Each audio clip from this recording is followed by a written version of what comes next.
a swordsmanship clan that ruled half the world. The Runandell lineage, a prestigious swordsmanship family with all members born with exceptional physical strength and talent, conquered the world through extraordinary courage, fighting, conquering, and dominating. The 3 points above describe this clan fully. It is the place where Jin was born, the youngest son of the Runandell family. In the selection ceremony where a child's future is decided, Jin chose the clan leader's sword as the symbol of who would lead the family. Jin's father was quite pleased and hopeful about his choice. He praised him. "You chose exactly as I hoped, the founder's sword, the symbol of Runandell." Interestingly, Jin thought his future would be filled with success and fame, but a truth shattered all his hopes. What did it mean Jin had to painfully accept that he had no talent for swordsmanship? He was constantly surrounded by endless ridicule. How can a member of the Runandell line wield a sword so clumsily? The shame of Runandell. The disgrace of Runandell, someone far from the Runandell standard, the most pathetic fool among all Runandell members. While Jin was diligently training with a wooden sword in hand, his 2 older brothers approached. Haytona sneered.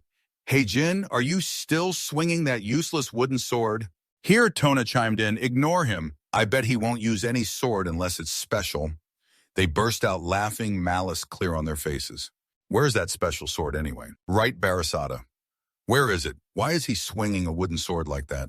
Jin resignedly continued his sword training, enduring the harsh words without complaint. Seeing Jin show no reaction, Haytona stepped closer with arrogance. "Why don't you answer your noble older brother's question?" He grew more aggressive and kicked Jin hard in the stomach, knocking him to the ground. Haytona looked down at Jin, sprawled on the ground with even more satisfaction, the useless fool. Jin was about to pick up his fallen wooden sword, but just as he reached for it, the other brother stepped on his hand, saying, "Jin, why are you stubborn about that? It's useless." As he spoke, he pressed down harder, as if trying to crush Jin's hand along with the sword. Jin gritted his teeth, enduring the bone-deep pain without making a sound. At that moment, Daytona found a book on Jin's person. He laughed triumphantly. "Haha, what's this? Basic swordsmanship theory." Daytona crushed the book in his hands, looking at Jin with contempt. "Do you think you'll get better just by reading sword theory? That's why weaklings like you shouldn't get a chance." Tona held the wooden sword with a cruel glare. Seeing him about to break the sword, Jin cried out in fear, "Stop! Give it back to me." They ignored Jin's pleas and broke the wooden sword without hesitation. Given the chance, Jin shouted desperately, "Wait!" Not only did Daytona break the wooden sword, but he also tore the book into small pieces. "Forget your place." Jin could only sit there blinking as they trampled on what belonged to him. "Stop!" The two had completely crushed Jin's hopes, but kept clinging to their own. Jin sat dazed on the ground, looking hopelessly at the scattered pieces of wood everywhere. "You two don't have to do this." Before Jin could finish, Tona grabbed Jin's hair from behind and yanked him backward fiercely, asking, "What did you say?" "We're doing this for your own good. Why do you keep arguing? Is that what your nanny taught you?" Hearing them mention the nanny, Jin retorted, "Julie has nothing to do with this." The more Jin resisted, the more they bullied him. "Look at how you challenge us. Looks like we need to teach you manners." To Jin, his 2 older brothers now seemed like cruel, heartless demons. Jin dragged his aching body, bullied by his own family members, but he still struggled to stand steadfastly, holding on to his original will. Bullied by his brothers. "There's no such thing as talent. I don't care about that. I just need to try my best. If I try hard, I'm sure the clan will accept me, and I'll become a part of Runandell. That's what I believe." But all my efforts still went unrecognized. On a clear sunny day, Jin was still ruthlessly expelled from the clan. "Jin, from this moment on, you are expelled from the clan." Standing before the great gate of the Runandell family, Jin could only silently stand there and let out a long sigh. All stubbornness efforts and desires to be recognized eventually dissolve into smoke because of worthy efforts. Jin clenched his fists, his face showing clear reluctance. But then what? He still had to accept the truth that he was expelled from the clan. This is how he was kicked out of the clan at 25 and started wandering aimlessly everywhere. Only when he met his master did Jin realize he truly had talent, and not only that he had talent in a forbidden magic within the clan. 3 years later in his study, Jin was still diligently researching magic, connecting natural mana and the mana of the mage to restore and then enhance the transformed mana. While Jin was still immersed in his magic research, a shadow appeared behind him. From then on, the shadow flickered in and out of sight, and before Jin could realize it, he was taken to another space. Darkness covered everywhere. Jin immediately raised his guard and quickly asked, "Who are you?" The shadow with a tall figure and cold aura replied, I am Soditor, Lord of the Shadows. Jin, I want to make a pact with you as the god of darkness. If you sign a pact with me, you will not only be able to use the power of darkness, but also have the ability to erase all curses. After speaking, the large shadow glanced and saw a curse in the form of a sword surrounding Jin. He pointed at it. Oh dear, it seems you have been hated by someone since you were a child. Your talent was erased because of a lowly curse. Since being brought into this space, Jin had been extremely shocked. Now discovering such earth-shattering truth, he was instantly stunned on the spot. Confused, he asked, and the shadow curse explained a bit to Jin. The curse is called the Phantom Sword Knot Curse, a terrible curse for swordsmanship talent that cannot exist in the Jeon clan. The curse is a sphere, sealing a sword inside wrapped with countless iron chains around the entire sphere. A blazing red light radiated as if trying to burn the sword. The shadow reached out, touched the sphere, and slowly removed each chain segment. I understand now. Perhaps this is what attracted me to you from now on. No curse can harm you anymore. As soon as he finished speaking, the entire sphere and sealing chains containing Jin's swordsmanship power shattered into pieces and vanished. Jin's eyes widened in amazement at the shadow's power before him. Everything happened too fast for him to react. After completely removing the curse for Jin, the shadow quickly left. What's left is for you to become a supreme magic swordsman. Jin, it is my honor to watch over you. After saying this, the shadow quickly disappeared, returning Jin to his original spot. After returning to his study, Jin stood dazed for a moment to process all the information that had just happened. It took a long while before he reacted as if to confirm that what the shadow said was true. Dean quickly ran over, grabbed the sword, and hurried out the door. He immediately swung the sword, recalling what he had learned to demonstrate a bit. As expected, the moment the sword was drawn from its sheath, it carried a hidden power within. Each strike carried a whirlwind sweeping everything around, just as Soditor said. Every swing Jin made reached a new level. Jin practiced passionately. This was a feeling he had never experienced before. It felt so light, no weight at all, as if he was just waving his hand. Remembering the past insults, Jin felt energized and trained tirelessly. The most miserable fool in the history of the Runandell clan now swung a sword down with tremendous power. The power he had always wished for. Suddenly, Jin had a bold idea to add magic. He acted immediately, casting magic combined with the sword's power. This was a terrifying combination. The sword slashed through like a storm of thunder and lightning. Everything in existence was wiped out. Seeing the result, Jin was quite pleased. Finally, his efforts had borne fruit. Before he could celebrate long, Jin's image practicing swordsmanship with terrifying power was seen by a squad of knights. They are also silently assessing you. After a dizzying blackout, when Jin woke up, the first thing that struck his eyes was the chaotic scene and the ears filled with piercing screams. I just heard something. Screams of terror. Jin wanted to stand up, but his body was now crushed under a boulder. Blood kept flowing, soaking everything around. Jin weakly cried out, his body heavy and sluggish. For some reason, Jin lay there helplessly. He was unwilling to accept it. He had only achieved a little success, and now he had to meet the king of the underworld so soon. He was unwilling. Still, he cried out for help in vain. Master Soditor, is anyone here? I can't believe I died while sleeping. Why all this? Am I just a useless guy? I didn't even get the chance to use the magic and power from Master Soditor that I received. If everything has come to this, then why was I given a chance? Jin went to meet the king of the underworld. Suddenly in the ruins, with a blink, he found himself awake. In front of him were all the members of the Runandell clan. He wondered in his mind what was happening with the clan members. I'm sure I'm dead already. Around him was a lush green meadow pierced by countless swords. Beside him, Julie smiled brightly, comforting him. Cheer up, young Master Jin. He looked at that smile in confusion, then wondered why Julie was here. Suddenly from afar, Jin saw a glowing sword. It was more brilliant and beautiful than the other swords around. He glanced once and immediately recognized that sword as Barasada. After observing the surroundings, Jin realized he was now at the selection ceremony. He had gone back to the past, becoming Jin at 1 year old, the youngest young master. At this moment, like in his previous life, he would still choose that sword. Jin crawled step by step closer and slowly reached out to touch the Parasata sword, the sword of power. Jin turned to look at the clan members. He silently resolved to choose the sword of the clan lord. In this life, I will make my own choice. Seeing Jin touch the clan lord's sword, all the Runandell clan members widened their eyes in shock. How could the clan lord's blade, the young master Jin, cut off all the gossiping chatter? The clan lord has spoken, the young master has chosen Parasata. The selection ceremony ends here. Take the young master to the Thunder Dance stage. 6 years later at the Thunder Dance stage, the sky poured rain fiercely with thunder and lightning crashing down. Inside the library with countless towering bookshelves. Jin was still just a child trying to reach for a book, but his height was limited and he couldn't reach. Den quickly pulled a chair over and stood on it. He thought to himself that it had been 6 years since he arrived at the Thunder Dance stage. According to the clan rules, I have to live here until I'm 50, so I still have 3 years left. Jin was startled, looking toward the door, and asked what was going on. A terrified maid with a pale face fainted and collapsed to the ground.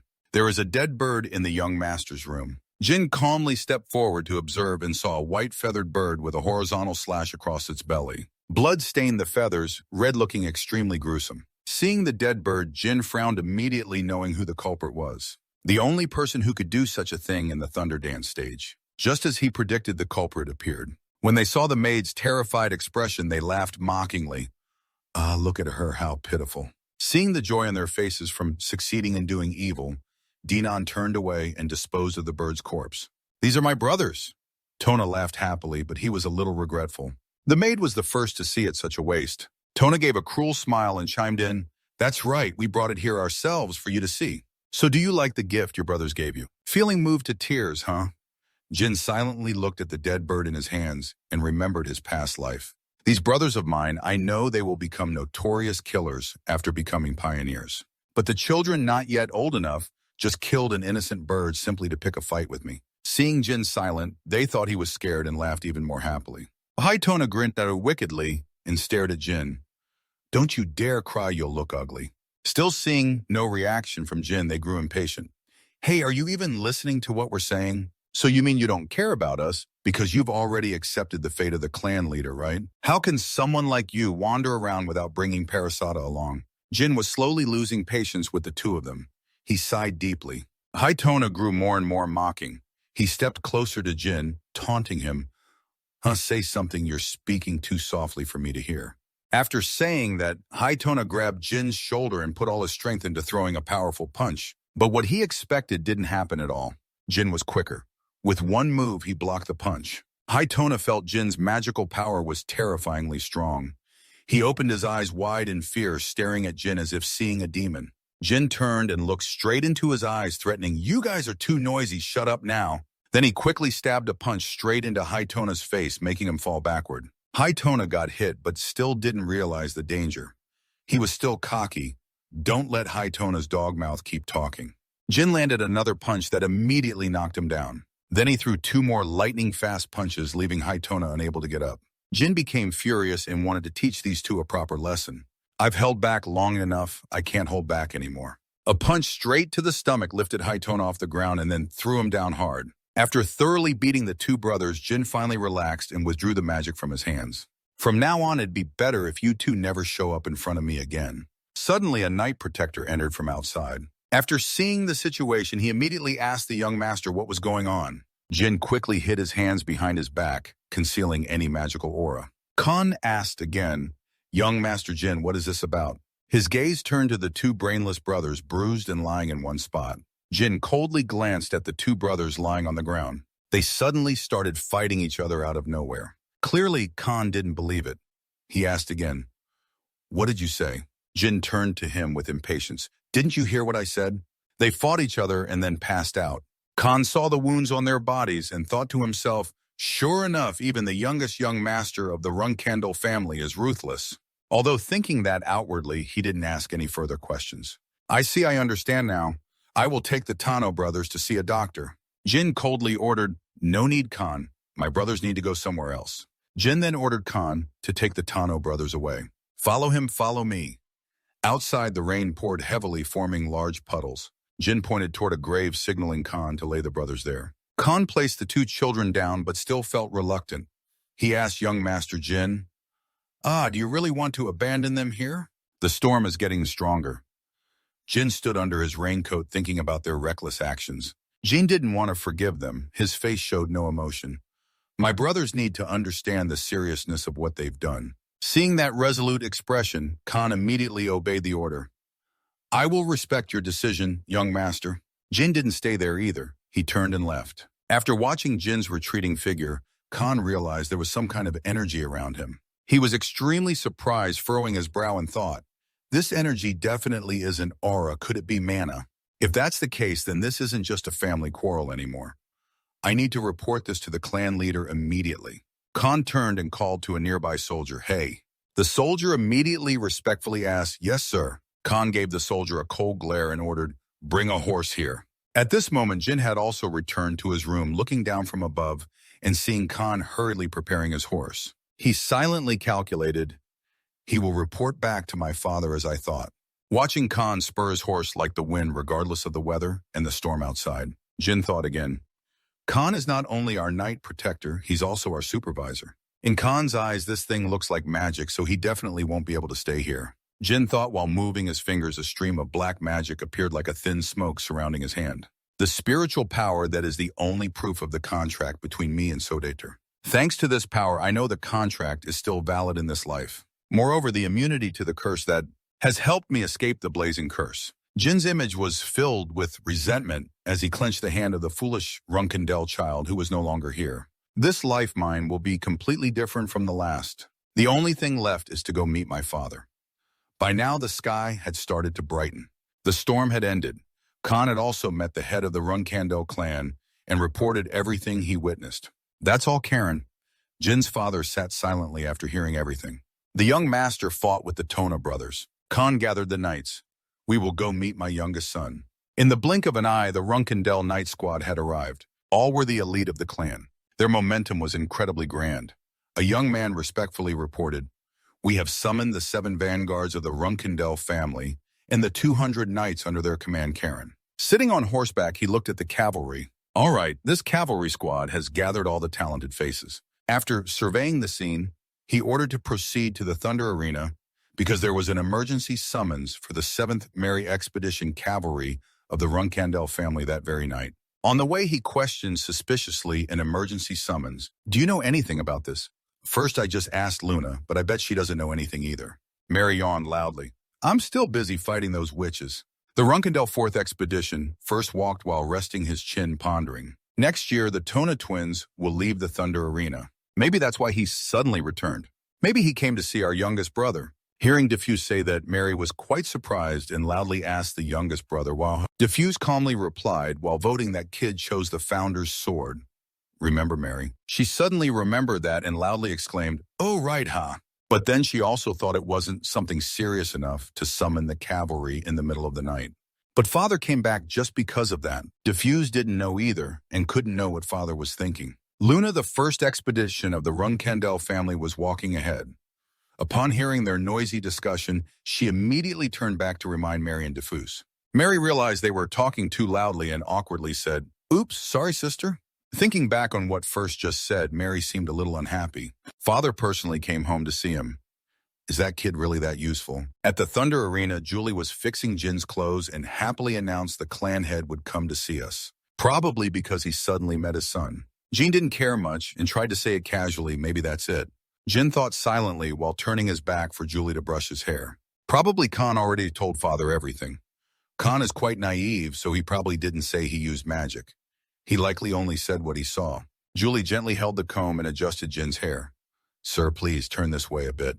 While Julie was focused on brushing his hair, Jin thought about why Father came to see the youngest son who could use a power beyond magic and aura. Probably Father wants to come back to check what that power is. To see if that power or I myself could become a useful asset for the clan's future. By now, the cavalry had arrived at the Thunder Arena and the large doors were open. In front of the main door stood a row of solemn cavalry lined up in perfect formation, a unified sound echoing, demonstrating the great power of the leader. Proudly, the clan chief Karen stepped into the grand hall with a towering presence. As soon as he entered, he ordered the twin Tona brothers to be brought out. The 2 Tona brothers were brought to kneel before Karen, who sternly called their names Tona or Tona 2. The boy on the ground immediately bowed his head, not daring to show his usual stubbornness. Yes, Father. Before they could speak, he immediately said, I heard you got into a fight with Jin. Tell me what fault you had. They widened their eyes in fear, stiff as if sprayed with glue. After a while, they reluctantly came up with an excuse to justify themselves. We're not at fault. It was Jin who hurt us. They still hadn't admitted their mistake and immediately put all the blame on Jin. That's right, Father. That power was very unusual, not aura, but looked like magic. Seeing Father's eyes narrow into a slit, they grew more eager to fan the flames. In our clan, magic is forbidden. Isn't that right, Father? If Jin used magic, we must interrogate quickly before he finds a way to hide it. Marion first silently stood aside watching. Seeing the twins' act of crying wolf while stealing made them sigh in exasperation, truly hopelessly foolish. Not letting them continue fabricating stories, Karen cut in. Enough, listen carefully to this. He looked directly into their eyes with a warning tone. If you keep this up, you won't survive in the Runandell clan. Only then did they realize they had crossed the line, starting to regret and fear as they looked at their father. He ignored the two brothers and immediately ordered Jin to come forward. Jin stepped in and immediately saw the stunned faces of the Tona brothers. I understand my father Karen is the strongest and also the most ruthless man I've ever known as the supreme Genesis swordsman of the demigod. Before receiving that title, he was just an ordinary man. But after being honored, he gradually lost all mundane emotions, becoming someone who only cared about the glory and future of the clan. So to Father, those without sword talent like me are just worthless. Jin clenched his eyes shut. He had made up his mind, but this time was different. No one in this life could look down on him, he thought. Jin, emboldened, faced Karen, confidently stepping forward, without fear or panic, calmly confronting him. Seeing Jin's attitude surprised everyone. They glanced at him, astonished at his composure. Mary was also quite surprised. She leaned forward to get a better look at the youngest Devos. Seeing her nosy attitude, he frowned, clearly annoyed, and glared at her. But Mary didn't bother. Jin stepped into the hall where countless people stood around, calmly knelt on one knee, and respectfully saluted, requesting an audience with the clan chief. Hearing such a formal address, Karen was slightly annoyed. Clan chief, don't you call me father? Jin looked up and explained, there are many brothers and sisters here, numerous guards, and over 100 clan members attending. So I thought calling you like this today for official matters would be more appropriate. Luna, standing nearby, was also amazed at Jin's thoughtful reasoning. Karen praised, very good. Jin remained humble, not proud from the compliment, and thanked the clan chief. Karen got straight to the point. But today I'm here for a different purpose. You may call me father. I will ask you one question like I did your brothers. Karen asked seriously, where do you think you went wrong? Jin clenched his fists and resolutely replied, I only want revenge. Being Runandell means repaying kindness with kindness and vengeance with vengeance. Jin spoke righteously, seeing no fault in himself. Mary also somewhat admired her youngest brother. True to her nature, repay kindness and revenge all debts. Karen was silent for a long moment, then turned to say to everyone, except for the youngest, all of you leave now. Karen's single command caused a stir. The young master has passed the clan chief's test already. A general, seeing everyone talking too much, reminded them, the clan chief has ordered, don't linger around. Immediately, the soldiers lined up neatly and stepped out into the grand hall. Obediently, Mary followed everyone outside. The youngest boy intrigued her. Confronting father head-on, this kid is pretty bold. When only two remained inside, Karen finally explained why she wanted to speak with him privately.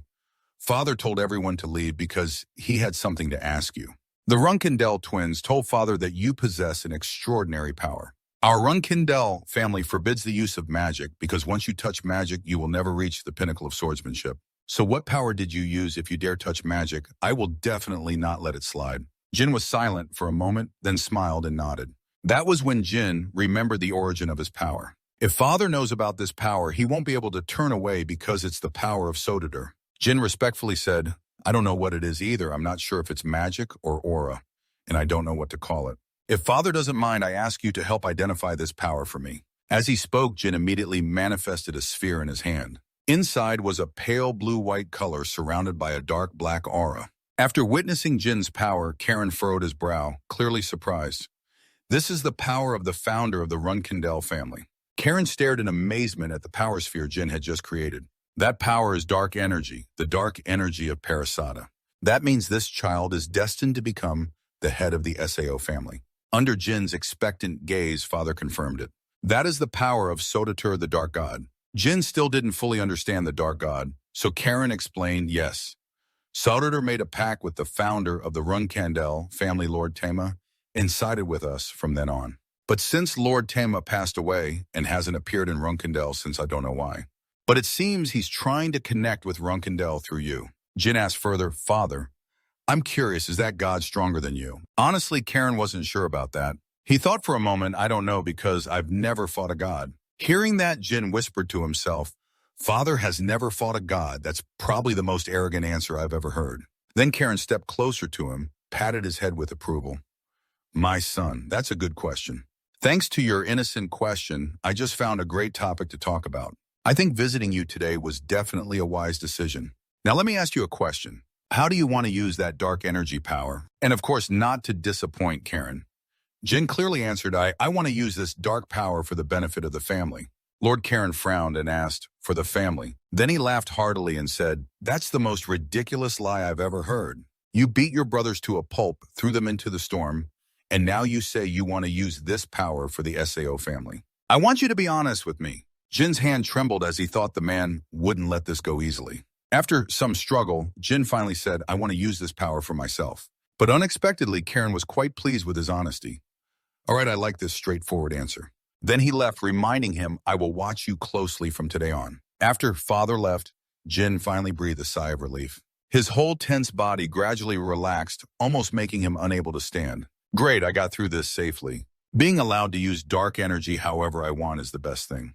But that also makes Father expect a lot from me. This is a result beyond what I predicted. This life compared to the last is truly like night and day." Jin clenched the power in his hand and smiled with satisfaction. Completely different from his previous life. Before leaving with Father, Mary suddenly turned back and gave Jin a gift. "Here, little bro, take this." Seeing the carefully wrapped box, Jin stammered, "What's this, Sister Mary?" Mary didn't give Jin a chance to refuse and immediately handed the box to Julie standing next to her. "Di, hold this. It's too heavy." Julie quickly reached out with both hands to carefully hold the box. "Ah, yes." Mary pointed at the box. "This is a special gift from me to you." After handing it over, Mary gave a sly smile and didn't forget to remind Jin Cook it chew carefully and then get strong really fast, okay? Mary quickly turned back to join Default Cavalry Team 5. Seeing her return, someone asked, "Where's your luggage?" Mary smiled calmly. "I gave it to little bro already." "Sao, huh?" Watching their backs walk away, Jin wondered, "Sister Mary, why is it SAO for me?" When they opened the gift box, a dazzling pink gold light radiated out. Jin and Julie stood frozen, stunned by the precious gift. It was a phoenix heart. Jin thought giving this to a 7-year-old kid, Sister Mary, really is crazy. Speaking of Mary Jane Kane, she is a SAO technician, the 7th SAO technician of Jane Kane, also known as Winfrey. She also has another name few know, the Mad Woman of the Southern Territory. The reason this fighting sister gave me this is clear. Quickly get strong and become my rival. At that time, Adu thought about it and realized the Phoenix team was necessary for a 6 SAO mage to safely summon a Phoenix. This lifetime, maybe I can summon a Phoenix. While lost in thought about the Phoenix heart, Julie quickly processed it and brought it to the young master. "Were you waiting long?" The dish was already plated. Zin, very polite, "Thanks, Julie." Julie placed the steaming hot soup on the table. "Mistress Mary gave you a wonderful gift, please. Eat it before it cools." Jin was about to eat, but helplessly said, But before that, the brothers, if you guys have something to say it quickly." The twin brothers, Tona, were hiding in a corner drooling at the soup on the table. When they realized Jin had found them out, they stopped hiding and shamelessly ran out begging for food. "Ah, nothing much. It just looks like too much for you to eat alone. Maybe Tona can help." "Yeah, I saw Julie carrying a big bowl." Jin was speechless at their way of thinking. "You guys want to eat it?" Hearing this, the two kids' eyes lit up and they nodded eagerly. "Then listen. At your request, you two need to do one thing." Soon after, the Tona brothers could be seen digging a tunnel beneath the Yun Tai. They dug hard while complaining, "Why? Why do we have to do this?" "Yeah, there's nothing here. Why do we have to do this? What if someone sees us digging this out?" The Tona dug furiously. "What are you even talking about? Obviously, little bro will get punished. What do we have to worry about?" Here, Tona thinks what his brother says makes sense. "You're right. We just need to eat that soup." "Yeah, and little bro's kind of scary, it seems." Finally, they dug through. Jin needed this tunnel. It was right above the secret room in the center where a large glass tube was placed. Inside was a tall, muscular man's body radiating mystery. After digging for a while, the Tona brothers finished and returned looking dirty and disheveled, covered in mud. Julie saw their state and rolled her eyes in fear. Jin sat waiting. "Welcome, you're quick." They snapped. "Shut up. We did what you said, so give us the soup." "Here it is." Jin acted generously. "It's on the table." The two kids forgot their exhaustion and ran quickly to the dining table. Really, looking down at the table, still no soup bowls in sight. All they saw were 2 tiny soup spoons on a plate. Speechless and desperate, they glared at the small amount of soup left. They were furious but couldn't beat Jin, so they gritted their teeth and endured it. Isn't that too little? Jin coldly ignored them. You said you would give it to the brothers but never mentioned how much, yet you kept your promise right. Then please, brothers of Tona. Looking back briefly, grinding his teeth in anger. Yeah, thanks a lot. It was raining heavily in the evening. Jin quickly put on his raincoat and headed to the tunnel the Tona brothers had dug. Standing before the tunnel, Jin exclaimed, I thought they would do a sloppy job, but actually they did quite well. After assessing, he thought with this thickness, a 1-star magic spell should suffice. The wall wasn't too thick, so he could use magic to break it since his mana kept increasing, but he couldn't do anything with it. He condensed magic into an energy orb and directly broke the soil surrounding the secret room. With a loud bang, the blocking wall was shattered. Before Jin's eyes appeared the secret storage room. He happily said, Finally, I've arrived Runandell's secret storage room.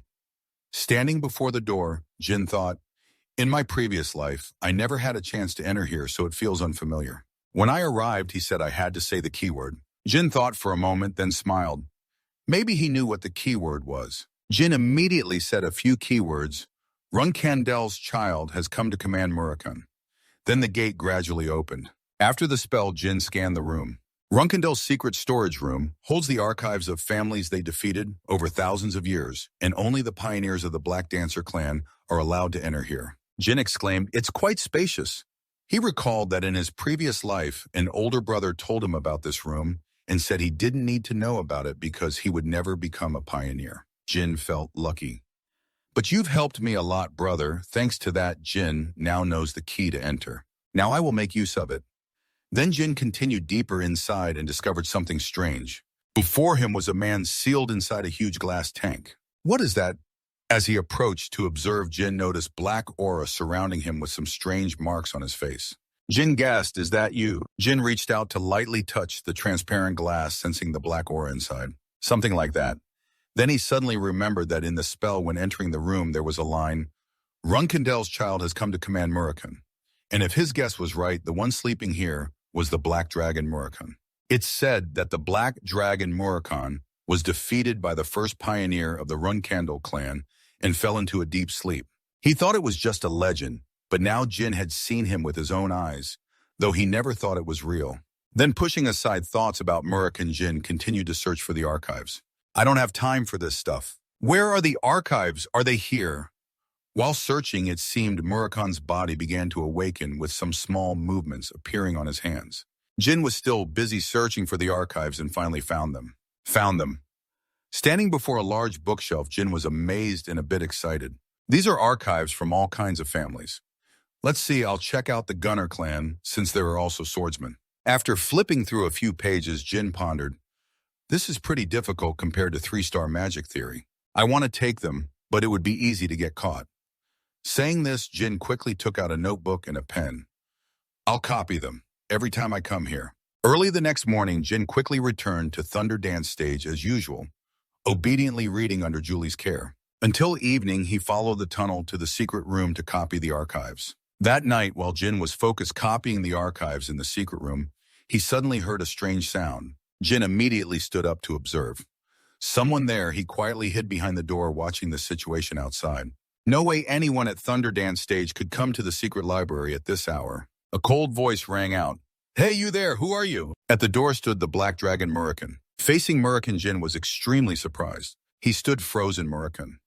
Why didn't I hear about the Black Dragon's awakening in my previous life? Stay calm, because Murakan is the guardian dragon of my clan. He might let me go if I respect him and behave like a child. After thinking it over, Jin showed an obedient attitude. He answered Murakan, Runandell's child greets the family guardian. But in return, Murakan laughed angrily when Jin dared to call him a guardian. You called me a guardian. Jin fearfully watched him erupt in anger like a volcano. He shouted furiously, Did you just call me a guardian? How dare you treat me like a lowly guardian, damn Runandell. You say that about me, I can't even get mad at this kid, but I am furious right now. You're really annoying me. After a fit of rage, Murakan sat down and sighed. Damn.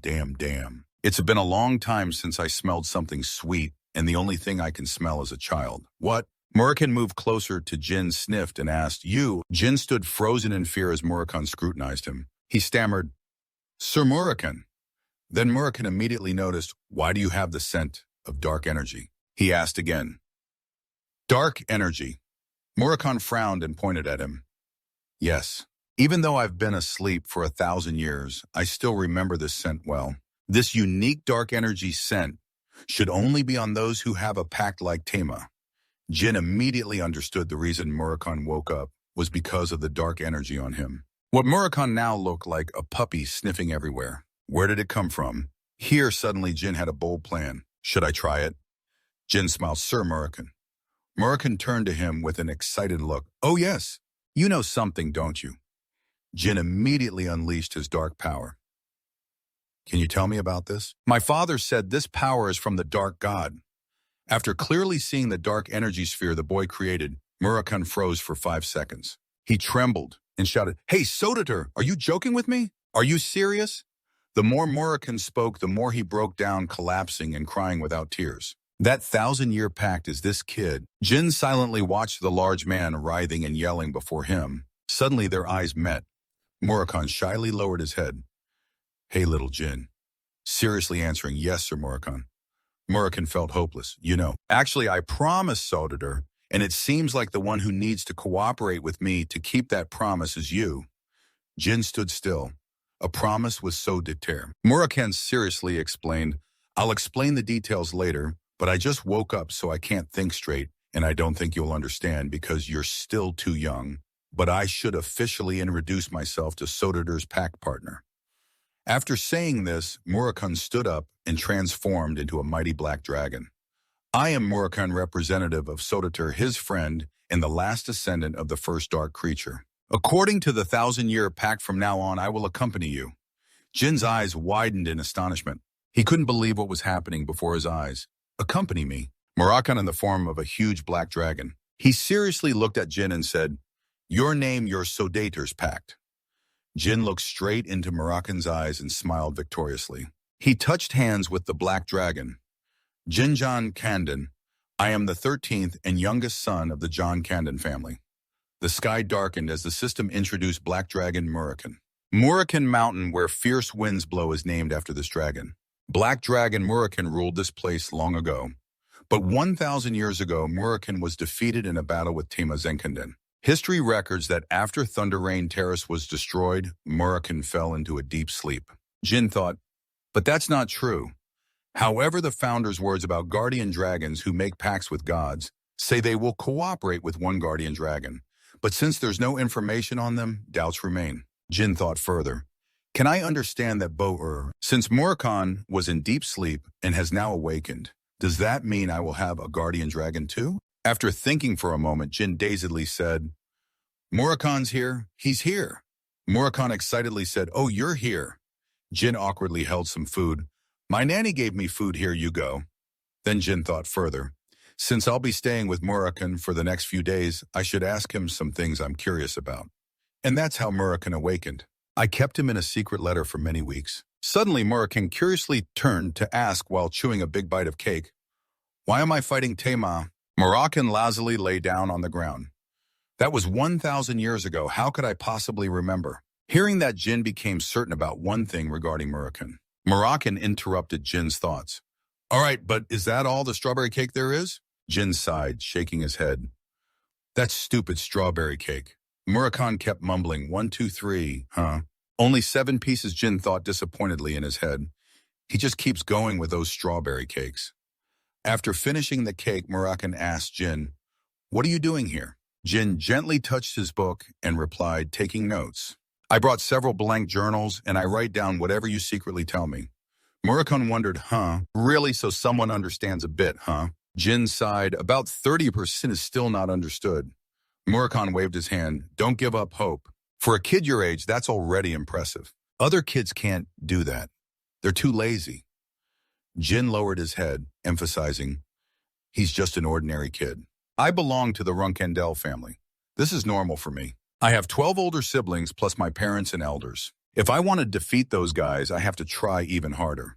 Murakan asked, if he is the founder, how many of these books does he understand? Jin fell into deep thought. If I compare myself to the strongest individual of humanity, how much am I worth? Suddenly Murakan spoke up, Tema, Yeah, I don't think much of it. He could understand a line in a book when he was your age. He sat down to teach, but theory isn't always right. He didn't read books, but still fought very well. You have potential like Tima, but you're not as good as Tima. What Murakan said shocked Chojin. His pupils contracted. Jin asked curiously, "So I will never become like the founder?"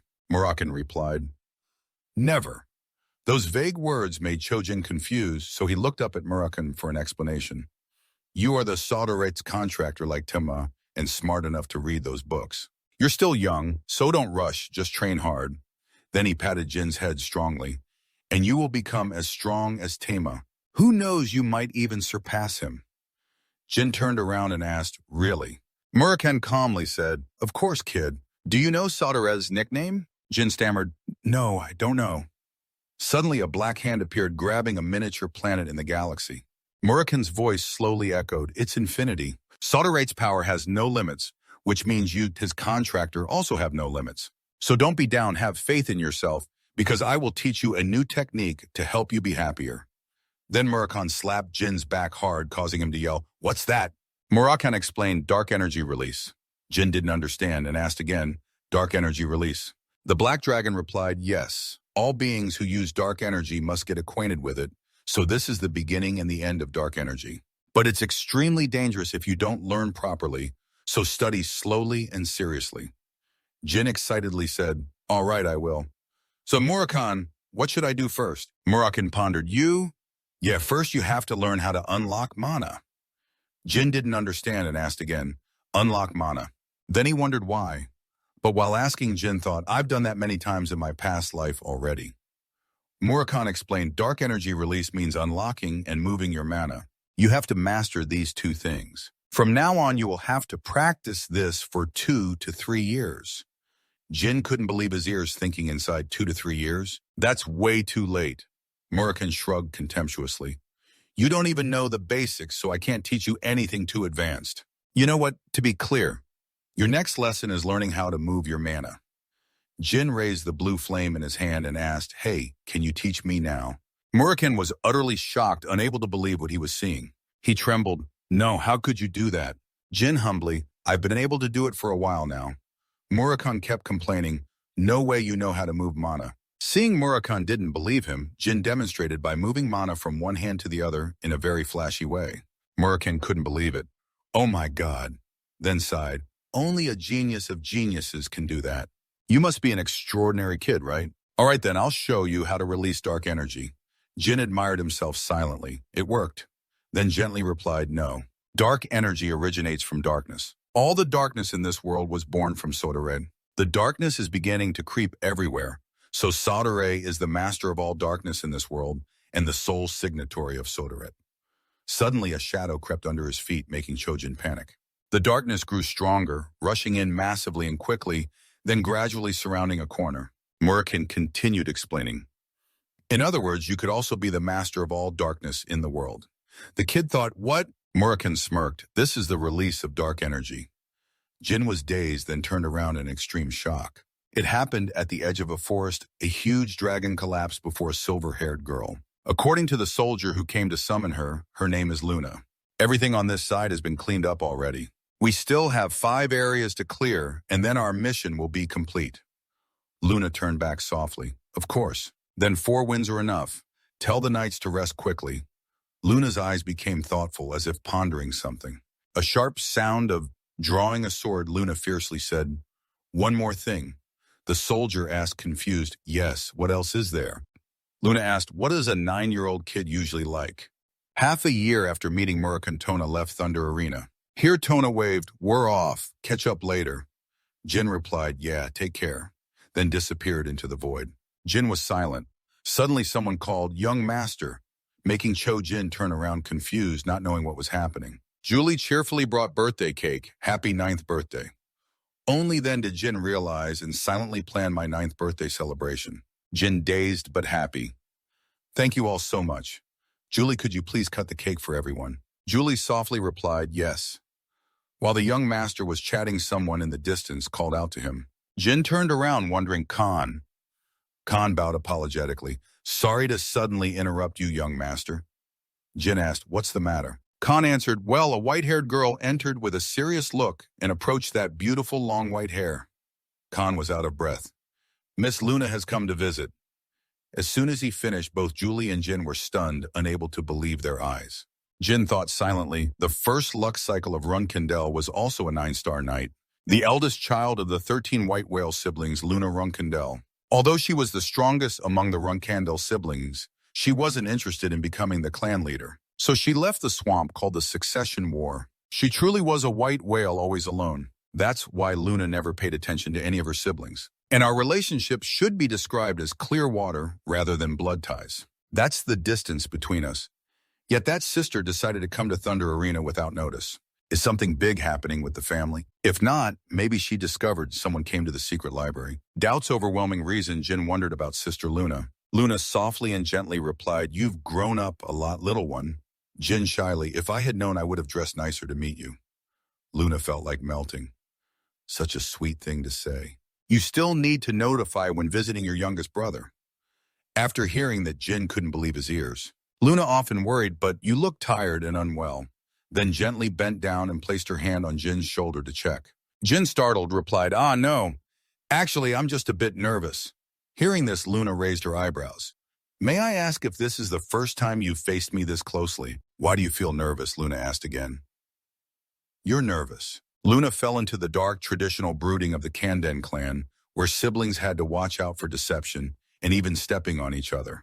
Jin thought he came here to check on her. Then suddenly Luna tightly grasped his armored hand, then fell silent, unsure how to look at Jin's face. Luna finally replied, yes, seems like I still lack some consideration. Jin looked up, confused. Yes, dear Luna. You may be young, but I forgot you're the youngest of the Jean Kanden family. Regretfully, he said sorry. Not stopping there, Luna even knelt down to show more sincerity. Little Jin, I have something to talk to you about privately. Can you send the nurse and bodyguards away for a moment? With a very caring expression, Jin wondered, does she want to talk to me alone? Not letting her wait long, Jin immediately answered, yes, ma'am. But his thoughts kept racing. Although he didn't know the reason, it didn't seem like bad news. Luna kindly told Jin, my youngest, the reason I suddenly came to see you like this is because I need to tell you some things. Jin replied, what is it? Luna recalled, when father visited you last time, your behavior caught everyone's attention, including the other siblings. It means it's time for you to leave the Thunder Arena. All the brothers and sisters will be watching you. Luna gently placed her hand on Jin's, then grew more serious. But little one, I hope you won't lose your own happiness because of participating in the clan battles. I sincerely wish you won't be hurt by the Runandell family traditions. Jin was shocked and didn't fully understand what she said, then tried to explain to himself that the reason she gave up the clan leader position was just that simple. If she didn't want me involved in the siblings' rivalry, then why didn't she ever warn me even once in the past life? Was it because I wasn't worth talking to? Or because the other siblings didn't see me as a rival? Jin answered Luna, I really appreciate what you said, but I absolutely have no intention of staying out of this battle. Luna seriously said, Jin, I'm serious. I'm not saying this just because I think you'll have to face me. Jin said respectfully, I know, but I've already survived one assassination attempt. Hearing Jin say that, Luna's face darkened as she asked, what? Jin continued, that is why I absolutely can't escape the struggle. Luna radiated dark power and pressed, who dared? Who dares to do that right here in the Thunder Arena? And anger filled Jin's room. The sister went mad, interrogating, who's the bold one that wants to kill you here? Tell me quickly. Jin, who wants to kill you? Frightened, he answered, I can't identify that information. Honestly, I haven't been able to find out who it was yet. Besides, even though they want to get rid of me, look, I'm fine, sister. Luna tightly grasped both of his arms, using Jin's strength to hold him firmly. Jin continued, not all my siblings hate me. Thank you for telling me that. It makes me genuinely happy from the bottom of my heart. Luna sadly said, Jin, my little brother. Then she hugged him tightly, making Jin unable to believe what was happening before his eyes. Luna painfully said, that means you're already caught in this family war swamp. It causes me great pain. Then Jin also hugged her back, but couldn't help but think, I didn't expect Luna to be such a warm person. Then he gently patted Luna's shoulder. Don't be sad. After a while, immersed in sadness, Luna rubbed Jin's head and said, yes, today is a good occasion. We shouldn't be talking about these things. Luna slowly took a small wooden box out of her pocket. Then Luna opened the wooden box. Inside appeared a very delicate green necklace. Jin was amazed. "A necklace," Luna said. "Can you sit with your back to me?" Jin politely replied, "Yes, ma'am." Luna kindly said, "If one day you face something you can't handle alone, break the green gem on this necklace. Then no matter where you are, I will come right next to you. So always remember to carry it with you. Happy 9th birthday, Jin."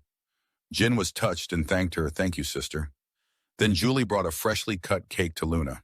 The two sisters warmly fed each other cake. Julie was moved by this warm sisterly scene. After eating the cake for a while, Luna left. "It's getting late, I have to go." Jin cheerfully replied, "Take care, sis." Murakan waited anxiously. "Hey, you're here. Oh, wow, what's that wrapped around your neck?" Jin answered, "It's my birthday gift." Murakan trembled as he pointed at the pendant. "That person must really care about you to give you something like that." Jin asked curiously, "What is it?" Murakan seriously replied, "A relic of the Demon King organ from over 1,000 years ago. Countless people risked their lives just to get one of his relics." Jin asked, "Is it that powerful?" Murakan responded, "Of course, it grants the wearer resistance against magical attacks up to 5-star level and also enhances their magical power. I guess it also has summoning abilities." Jin said, noticing that, "You know a lot about it." Murakan shrugged. "Well, that's because we lived in the same era. He was very famous. This belongs to someone with strong energy, right?" Jin handed the cake to Murakan and replied, "Yes. My eldest sister stopped by." "Wait, you sensed her energy all the way from here?" Murakan replied. "Exactly, surely your sister sensed me too." Jin was startled and loudly asked, "What? I mean, she won't tell the family, right?" Murakan said, "You're worrying for nothing. She's the one who gave you that precious gift. Would she really report and let you die, Jin? Are you that naive?" Murakan explained, Yes, you can trust that sister of yours." Somewhere else, Luna also sensed it, quite certain she could feel an energy never felt before. If the little one is planning something. Meanwhile, Murakan tasted the delicious cake, almost moved to tears. "Is this the taste of heaven?" Leaving Chojin speechless. Luna continued her inner monologue. "Better pretend I don't know anything. Just remember one thing, Jin, my little brother. No matter what you do, no matter what you become, I will always stand by your side. The time at the Storm Castle that I thought was boring has brought me many things. Recognition and expectations from my father. The Phoenix team I got from Mary. The relationship with Luna, and even the encounter with Murakan the Dragon Warrior. These are things I didn't even dare to dream of in my past life. Now I am 10 years old with exceptional strength. I am ready to leave the Storm Castle and go to the main castle." Scene of the two fighting fiercely, a big explosion. Jin quickly charged at the opponent like a storm. Their hands clashed. Khan thought, as expected, no wonder he is favored by the family head, even though I am the one evaluating while training with others. But his gaze seems to say that he's the one judging my teaching ability. "So Khan, let's stop here for today." Suddenly someone called Jin, "Young Master Jin." Jin wiped sweat and turned. "Is there a problem with today's training?" Kang bowed. "It is my greatest honor to teach you. Soon you will leave the Storm Castle. But I promise to do my best to teach you until the very last minute." Jin was satisfied. "All right, I'll count on you until then." Jin was playing with fire under candlelight, touching through the flames without fear of heat. Jin was pleased. Finally, someone called the young master. It was Julie. "She's so hot." "Isn't it hot?" Jin embarrassed. "Yeah, it feels like warm water." People were happy because the gift Lady Mary brought was starting to take effect. Julie bent down. "I've only heard about the Phoenix team, but never seen its effects." "It's amazing, Jin, me too." Then he fell into thought. "I have absorbed half the medicinal power. I will absorb it all in a few more years." Julie smiled and stepped out of the young master's room. "We will leave the castle early tomorrow morning, so please let me know if you need anything." Jin, "Yeah, sure." As Julie was leaving, she saw 2 strange books. Julie spoke. "Young master, should I wrap these books up?" Jin, "Yes, I will read them on the carriage." Julie turned. "Understood, ma'am. Anything else?" Jin, "Just those books are enough." Julie kept mumbling. "Got it. I'll prepare strawberry cake for your snack." Jin stammered, "Yeah, that's fine too." Jin, "Julie, I'm going for a walk." Julie was surprised. "What, at this time?" Jin, "Sorry, I'll be back." Jin peeked at Murakan. "Murakan, so you're back today, kid?" Jin stepped closer. You remember that I'm leaving the castle tomorrow, right? Murakan replied, of course. You have no idea how long I've waited for this day. Jin, so how do you plan to follow me? Murakan excitedly, don't blow it out of proportion. I'm the legendary Black Dragon. Even if I've become weaker, this is nothing. I'll follow a path where no one will notice me. Jin, you've become weak. You didn't tell me such an important thing. Murakan, kid, how could I be fine after sleeping for years? Jin wondered. So can you recover your strength? Murakan, of course. You'll become stronger than me. Because I'm your dragon guardian, hurry up and become a magic swordsman like Tama. Jin, you said John Candon used to be a magic swordsman family, right? Actually, that's what Jin heard from Sodarest. In the previous life, the John Candon clan originated as a family of magic swordsmen. And the head who founded the Tama clan, John Candon, was the strongest magic swordsman in history. Murakan explained that the Runandell family gave up magic and pursued supreme swordsmanship because of an oath made 1,000 years ago. My father, the Guardian Lord, is the protector of the clan. I'm sure they'd be very upset if I showed up. If it were 1,000 years ago, both the Black Dragon and you would be worshipped for bringing the most noble existence to this world. Jin was confused about the Candle clan. Murakan smiled brightly. You think it's too absurd? Anyway, I'll hide well, so don't worry. Jin, all right. So what do you plan to do with it? Someone will find out when they come to the library and see nothing there. Murakan replied, I can only cast illusions with dragon magic. Jin worried, what if even the illusions get discovered? Murakan angrily, hey, I'm the dark dragon, you know. Illusions like that are easy, don't worry. Like I said, I haven't fully recovered my strength, so the illusions won't last long. Murakan seriously, but I'll try to keep them as long as possible until I'm fully recovered. Jin happily, all right, thanks. Murakan was touched. I'll think highly of you if you respect me more because you are very kind. Jin laughing, oh really, today I brought some special things. Murakan curious, special things. Jin, here cakes made from the first strawberries of the season and wine I brewed myself. Murakan surprised, what? Jin warned, don't get drunk and start making weird illusions. Murakan like a kid, what did you bring? You're such a kind boy. Taking care of you isn't wasted effort at all. Why don't you introduce yourself and the nanny too? Jin hesitated, I'll think about it. Julie carefully, young master, you can't expect a comfortable life like in the storm castle at the main castle either. Of course you've trained hard, but it will be even tougher when you get to the main castle and you'll be busier. I won't be able to bake for you whenever you want anymore. Jin reassured, don't worry, I know. I'll also do my best at the main castle. Julie knelt down, hand on her chest. Yes, I will dedicate myself fully for you too. Someone approached. Two knights spoke together. Knights Jerome and host welcomed young Master Jin. We will escort you. You'll safely reach the Garden of Swords. Jin, all right, thank you all. Let's go. The group began to move. 10:30, 1790. I finally left the castle. The sound of horses neighing echoed in the sky to start the new journey to the main territory of Runandell, the Garden of Swords. The carriage sped up. Inside, Julie looked out the window. Snow was falling. It might soon block the roads. We have to stop by a village and wait for the snow to stop. If the snow falls too thick, we won't be able to use the teleport gate.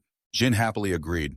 Suddenly, the carriage shook violently, tossing both of them around. Julie worried young master.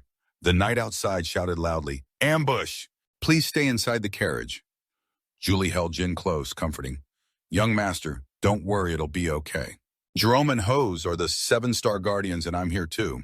The ambush group, catch them. Julie was silent. The enemy had about 20 men. It looked like witches and warriors.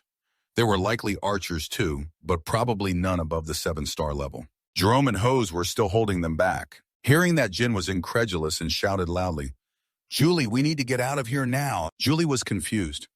What Jin was serious. The protectors of Runandell must never neglect protecting the bloodline of the Candon people under any circumstances. One of them should have stayed by my side. Hearing this, Julie suspected, so you mean one of the two betrayed us or someone is impersonating? Jin replied, exactly, there's definitely a weapon hidden in this carriage. We have to get out of here, Julie. Julie angrily understood young master. Then Julie summoned her weapon with a very firm voice. I will protect you as a member of Runandell. If I overstep, please forgive me. Finished, Julie rushed out of the carriage. Firm voice, young master. When we return to the castle, I volunteer to be punished. Jin, now is not the time to talk about that. Let's go to them. I want to verify a few things. Julie confused, verify what? Jin explained those who are fighting over there might actually be our allies. If they came here to kill me, We would have been killed as soon as I left the carriage like this. But it's strangely quiet. Julie quickly understood. I see, young master, Mukera shouted. Go find Jin Zankanden. Team 3 blocks the left flank. Jin as expected. Julie also responded with the sign of the demon and the Mytel Magic Black Peach tribe and the Black King mercenary squad. The man in the white cloak shouted over, there found Julie McLaren. And also Jin Zankanden. The group shouted, everyone prioritize protecting Jin Zankanden, the redhead. Now introducing, my name is Mukara, captain of the Black King squad. We are here under orders from the Rankandell family to rescue Jin Rankandell. Mukara gritted his teeth. Damn it, how dare you lay a hand on the young master? Jin thought it seems they are just imposters. If they were really 7th star protectors, there's no way they'd struggle against these people. The two were surrounded. Julie's voice was cold. Who are you? What do you want? Who do you serve? The bald man sneered. Ha, little bitch. Who has time to answer the dogs of Rankandell? Julie was speechless. She turned to Jin. What should we do, young master? Jin coldly, kill one. Cut off the other's hand and bring him to me. After the order, Julie replied, at your command. Then she dashed off. The bald man had no idea what was happening. Julie's gaze grew increasingly ruthless. A sharp sound like slicing a watermelon rang out. The white-haired man was scared and stepped back. Seeing his comrade cut like fruit, but unable to run, he got slashed right on the hand. He stood stunned, the sound of the blade whooshing, and then his blood sprayed out. Julie's eyes narrowed. That man went mad. A kick that seemed to tear the sky knocked him to the ground. Only then did Julie's gaze soften a bit, and she gently grabbed the white-haired man's hair, dragging him to Jin. Mukera joined in. Your master seems to underestimate the opponent too much. To become a servant of the Zankanden family, one must be at least 7th star level or higher. Jin mocked. So if you want to assassinate the children of Rankandell, at least reach 7th star level. The white-haired man, furious, shouted, Shut up! This is just the beginning. Rankandell family, your end times are coming. Jin calmly, I hope so too. That sentence left Mukera standing dumbfounded. Jin sarcastically, I have no interest in the Rankandell Empire. I only like the Jin Rankandell Empire. The white-haired man didn't expect to run into such a reckless guy. Bow down to the white-haired man, shout Zippel. Jin thought back Zippel, the famous witch clan ruling half the world. Zippel, if the Zankanden clan is famous for supreme swordsmanship, then the Zippel clan is known for reaching the pinnacle of magic. 1,000 years ago, after the founder of the Zankanden clan passed away, Zippel issued an ultimatum demanding the removal of magic from Zankanden, and so the magic in Zankanden was sealed away. Therefore, to the Zankanden clan, the Zippel clan is a 1,000-year enemy. No wonder I was wondering who would dare act so recklessly. It turns out they're followers of the Zippel clan. Jin sneered, Julie, throw him somewhere. Interrogating him won't get us anything, Julie obeyed. The white-haired guy barked angrily. Damn bastard! Jin thought silently. Of course, to the Zippel clan, Zankanden is also their eternal enemy. The white-haired guy barked, just kill me already. Jin kept thinking, they've always been plotting terrorism against Zankanden. However, this incident was probably not orchestrated by the Rankandell clan, but by rogue followers acting on their own. Strange, no matter how good they are. At disguises, it's hard to fool a 7-star knight, let alone that guy being involved. Julie respectfully bowed, placing her hand on her chest. Young master, I have done as you instructed. Jin folded his arms in response. Thank you, Julie. Jin stepped forward and asked Mukera, you said earlier that you are the captain of the Black King squad, right? Mukera nodded. Yes, sir. Jin calmly looked at Mukera. I was able to escape successfully thanks to you diverting their attention away from me when we returned to the Zankanden castle. Now I will report your merits. You will definitely be generously rewarded. Now help me set up the teleportation gate, Mukera, placing his hand on his chest to salute. I will do my best, sir. Mukera looked at Jin in disbelief, thinking how a child from the Runkandell clan could have wandered outside the castle for so long. Only 10 years old yet, the boy already has such confidence and maturity. Mukera seriously thought maybe what the boy said earlier. He recalled Jin confidently saying, I am seeking the path to open the era of Jin Zankudlo. Mukera thought it was no meaningless joke. He was truly serious about it. Mukera turned back and ordered 2 people no. Everyone listen before the teleportation gate is set up. Remember to be careful with your actions. Absolutely do not do anything reckless. Understood, brown-haired squad member. Object, what captain? What unreasonable demand is that? The squad member, poking his head, complained. Since when do we have to worry about this stuff? The squad member with the headband looked puzzled. Why is the captain suddenly acting crazy? Mukera shouted for order. Follow my orders. Julie turned back to remind Captain Mukera, I think we can depart now. Mukera was startled and replied, "Understood, sir." Mukera put his hand on his chest, "Then let's get going." While moving, Mukera asked, "Is it okay to just leave them behind like this?" Julie answered, "It's fine." Julie explained, "Whether they are found alive or dead, it will be a warning to their comrades." Jin praised. "Well done," Julie replied. "Thank you, sir." Julie bowed down. "They said we'll reach a village in about 2 hours. Jin calmly said, "I see, I guess we'll have to rest there and wait for the snow to stop." Suddenly, Jin called Julie, and she curiously said, "Yes." Jin understood, "Don't worry about what happened during the escort. It's not your fault. Even a 9-star knight like Khan didn't notice. Jin comforted a 7-star warrior like you. Naturally would have difficulty spotting anything unusual. Besides, I'm not lecturing you on what a bodyguard knight should do or anything." Julie blamed herself. "I'm sorry." Jin looked at her, thinking Julie was still like in her past life. Jin thought silently with the role of nanny of the Runandell household. Her fate was bound to the child she was raising. Jin thought in her past life, Julie was his nanny. Jin recalled Julie being bullied by the other nannies, thinking that because she had no talent, she was despised and humiliated too. Jin thought, but Julie had never blamed him. On the day I was expelled from the Runandell family, Julie was also kicked out just like me and her. Jin once told me, "Young master, I'm sorry I couldn't take better care of you." She bowed her head and said that to me. Jin bit his lip, thinking he didn't want to trouble someone who had always treated him well, but the current situation was different from his past life. Julie also needed to strengthen her own resolve. Julie clenched her fists slightly. "I swear, young master, I'm willing to accept any punishment for what has happened." Jin shouted, "Don't blame yourself like that anymore." "This is an order, Julie." Jin turned around. "As long as you remain my nanny, you are the only night guard I need." Jin said, "If you let trivial matters affect you, how can you escort me in the future?" Julie was stunned hearing Jin seriously say, "So don't make me repeat this again." "Understood." Julie bowed obediently. "Yes, young master, I will fix this." Julie thought silently about how much the young master cared for her. She was determined everything he said was for my own good. I have to be more careful to make sure no one can hurt him anymore. Julie encouraged herself. "Young master, I will do my best." Jin glanced back, feeling relieved by her mood. It seemed she had lifted her spirits. The door opened to reveal warm light and the words, "Welcome, everyone." Entering a guest room, the landlord asked, "How many rooms do you need to rent?" Mukera answered, "2 rooms, please." Jin silently counted the others and the elder night guards as well. Jin looked up, thinking if he was right, there was a high chance that person was involved. Jin pictured that large figure and silently called out in his heart, the shape-shifting witch Booba Gaston.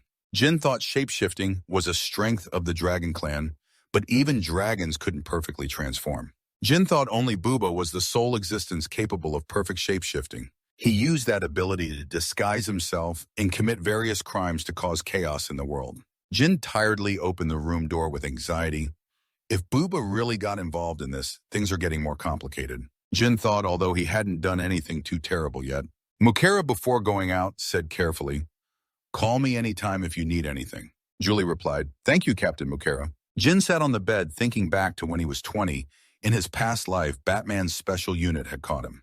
If he could turn Booba into an ally, it would surely be very useful. Jin frowned, thinking, "But I have no reason to invite someone who's pointed a sword at me to be my ally." Jin sleepily yawned, thinking, "Before Booba causes more trouble, I need to thoroughly check if anything has changed from my past life." Julie turned back, "Young master, I will stand guard outside."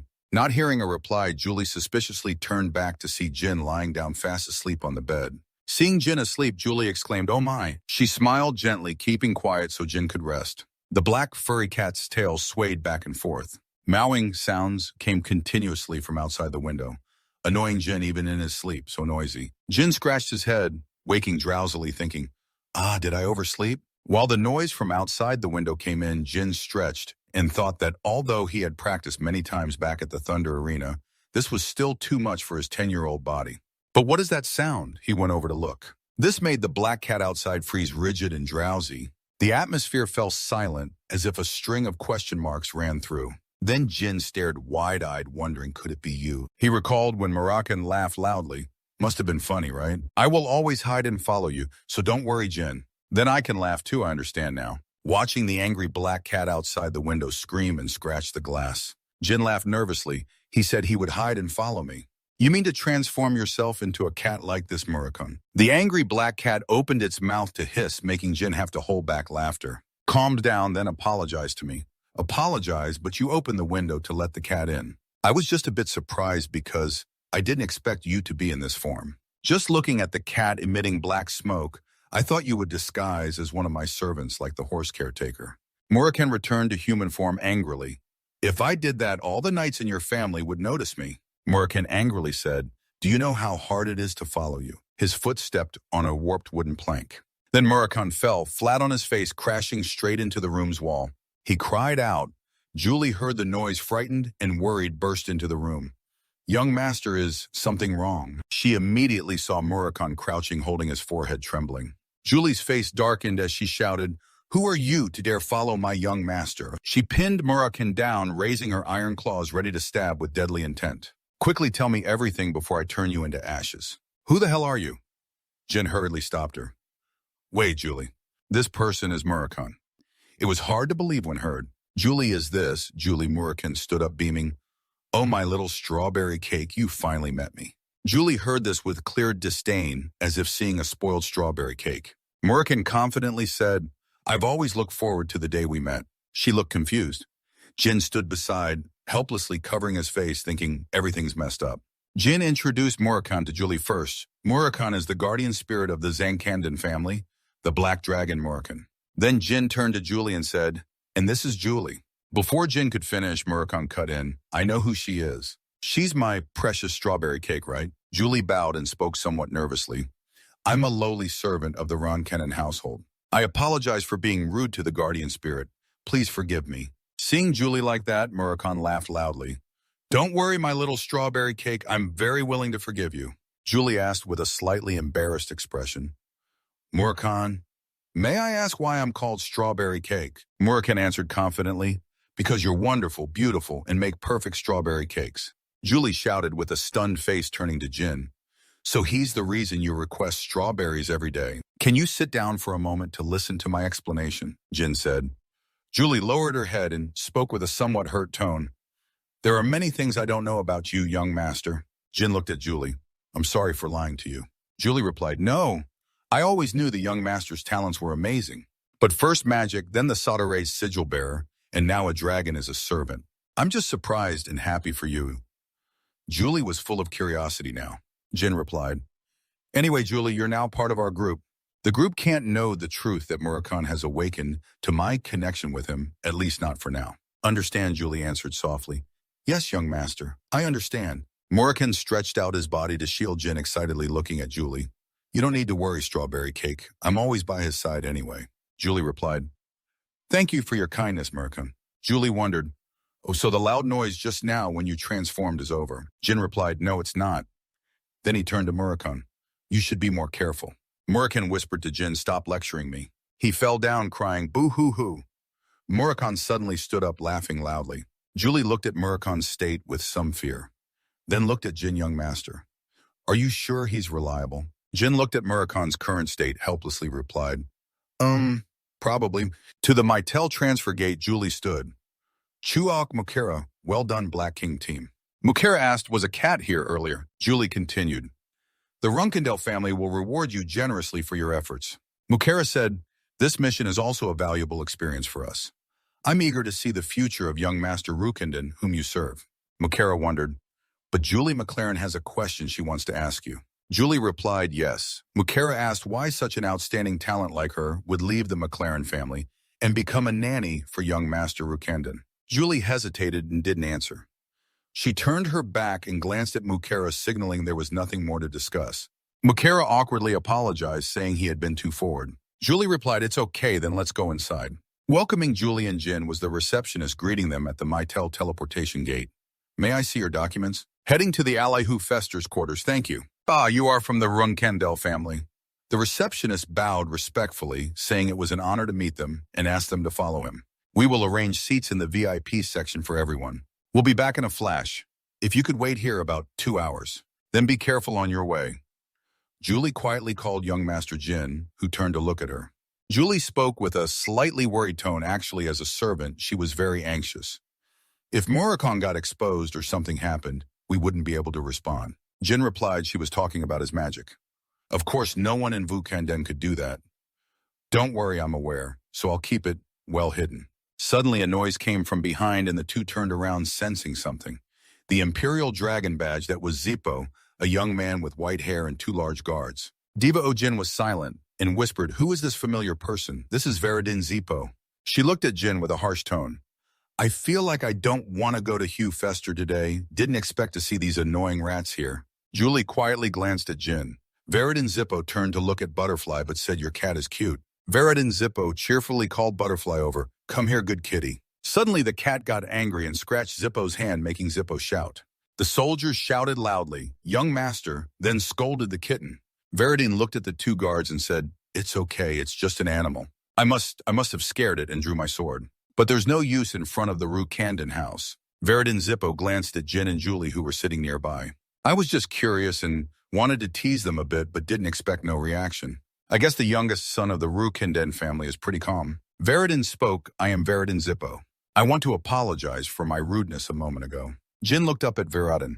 Veridin Zippo, a genius mage, is the most likely successor of the Zippo family and a role model for young mages. Someone with ability and style. I used to think he could easily outpace me in mage skills. Well, that's how it was before. Didn't expect to meet him at my age. This feels really nice. Jin gently stroked Butterfly. I also wonder what kind of person he is. It's good to know you're not completely an idiot, Veridin said. Oh, how do you rate me? Jin said. Even if you're joking, if those guys draw their swords, you'll experience walking around Hugh Festival without bodyguards. Oh, and you might lose a few fingers. Veridin Zippo laughed loudly. Even your jokes are violent. Jin replied with a gloomy face. Do you think I'm joking? Veridin Zippo seemed a little scared looking at Jin. Now, all right, let me give you some advice. If you meet another Zippo or end up in a similar situation, don't hastily decide to cut off their finger. Otherwise, it will be painful for both sides anyway. Jin replied jokingly. Good advice. Veridin Zippo. My father is Karen Rukandon, and your father is Celia Zipple. Do you think they would interfere in a kid's fight? Veridin Zipple hesitated a little at that. Veridin laughed. Oh, you're right. They'd probably just compensate with gold or something. Hey, I've learned something from you. I'll repay this debt when I can. Jin coldly replied, don't wait, pay it back now. Veridin Zippo looked a bit embarrassed. Oh, of course, whatever you need. Jin replied. I'd appreciate it if you could stay quiet until the teleportation gate activates and don't disturb my rest. Veridin Zippo was surprised and thoughtful. Jinran Kandon, this guy. He might get stronger in a few years. If it weren't for his group, I'd ask him to be friends. Zippo kept watching Jin so intently that the guards had to gently remind the young master about his image. Veridin Zippo suddenly thinks and his eyes light up. Wait a minute. If he is part of the Rukandon family, could it be that he will become my eternal enemy? I'm amazing. The guard sighs and says, young master, please. Jin sees Veridin's expression and thinks silently how troublesome this is. His fingers might be seriously injured, yet he still acts like that. The Zippo family has a problem. They're all crazy. The loudspeaker announces, thank you for your patience. The teleport gate will be temporarily opened. Everyone may experience headaches or dizziness as side effects. Therefore, passengers, please. Nice to meet you. See you next time. Jin replies coldly, I'm fine. Don't meet again. Scene change. Jin arrives in front of the Runandell mansion gate. He is greeted by Pedro, who bows respectfully. We have been waiting for you, young master. This is my first time welcoming you. I am the second servant, Pedro. It must have been difficult to get here. I sincerely welcome you to the main mansion of the Runandell family, the Sword Garden. Those who have contributed to the prosperity of the Runandell family will be honored by planting their swords here. In other words, this place symbolizes the dreams and honor of all Runandell members. Jin coldly walks through the Sword Garden. It was once his dream to plant his sword here before dying. My past self was weak and without potential, not a leader or an intellectual. I foolishly thought that just trying hard would change everything. This time, Jin looks up at the castle ahead. In this priceless place, I will live a meaningful life. Entering inside, Jin is welcomed by his parents and siblings. The woman nicknamed Black Panther Dausa Runandell, the female head of the Runandell family, looks at Jin with cold eyes. Long time no see, youngest son. Jin respectfully replies, yes, Mother Rosa. Rosa gives a cold, The black cat's gaze meets the sharp eyes of Lady Karen. He asked, did you pick up a wild animal? Jin happily strokes the cat and calmly answers, I adopted it, father. Karen is quite surprised by Jin's answer. He gently strokes his chin and says, rather than picked up, you adopted it. That's good because you spoke politely. That's right. When Runandell receives something, this is the proper way to respond. Hearing Karen's words, Jin feels a chill as he senses many eyes are now fixed on him. Rosa bends down to stroke Jin's black cat. Son, what is this child's name? Mother Jin replies. Her name is Butterfly. Zartan, Black Mother. Dalsa is surprised by Jin's answer. Not only Dalsa, but also everyone present is equally surprised. What parents, even if it's still small, that's not allowed. How dare you add the Zartan Black surname to such a common animal? Julie, how did you raise the youngest sibling? How can a cat dare? Julie stammers in fear. I'm sorry. Karen clears his throat. Enough to calm everyone down. Then he turns to Jin, a youngest son. Why did you add the Runandell surname to this cat? Jin places his hand on his chest and respectfully replies, because that way I will be responsible for her. She may be just an animal, but she is the first life I have adopted, so I think her name should also have value. Karen is quite surprised by Jin's answer. It's surprising, but youngest son, do you understand the weight of the name Zartan Runandell? Jin confidently replies, yes, I understand very well. If anyone insults Butterfly, I will be the one to pay the price. Karen lightly strokes his sword. Youngest son, it seems you have a talent for making enemies. Look how the other siblings are staring at you. Jin smirks. Seems so. However, I also have the talent to eliminate enemies, father. Karen suddenly bursts out laughing, a rare smile appearing on the face of the Runandell head. This child, all of you, should worry if you want to deal with this insolent youngest son. After finishing, Karen turns and leaves, leaving Jin amid the resentful gazes of his siblings. Time flies. It's already early summer of 1794. 4 years have passed. Jin Runandell is now 14 years old, a low-rank second-star knight trainee. He is standing and talking with his trainer. Sir, we will end the training session for the youngest master here. You've worked hard.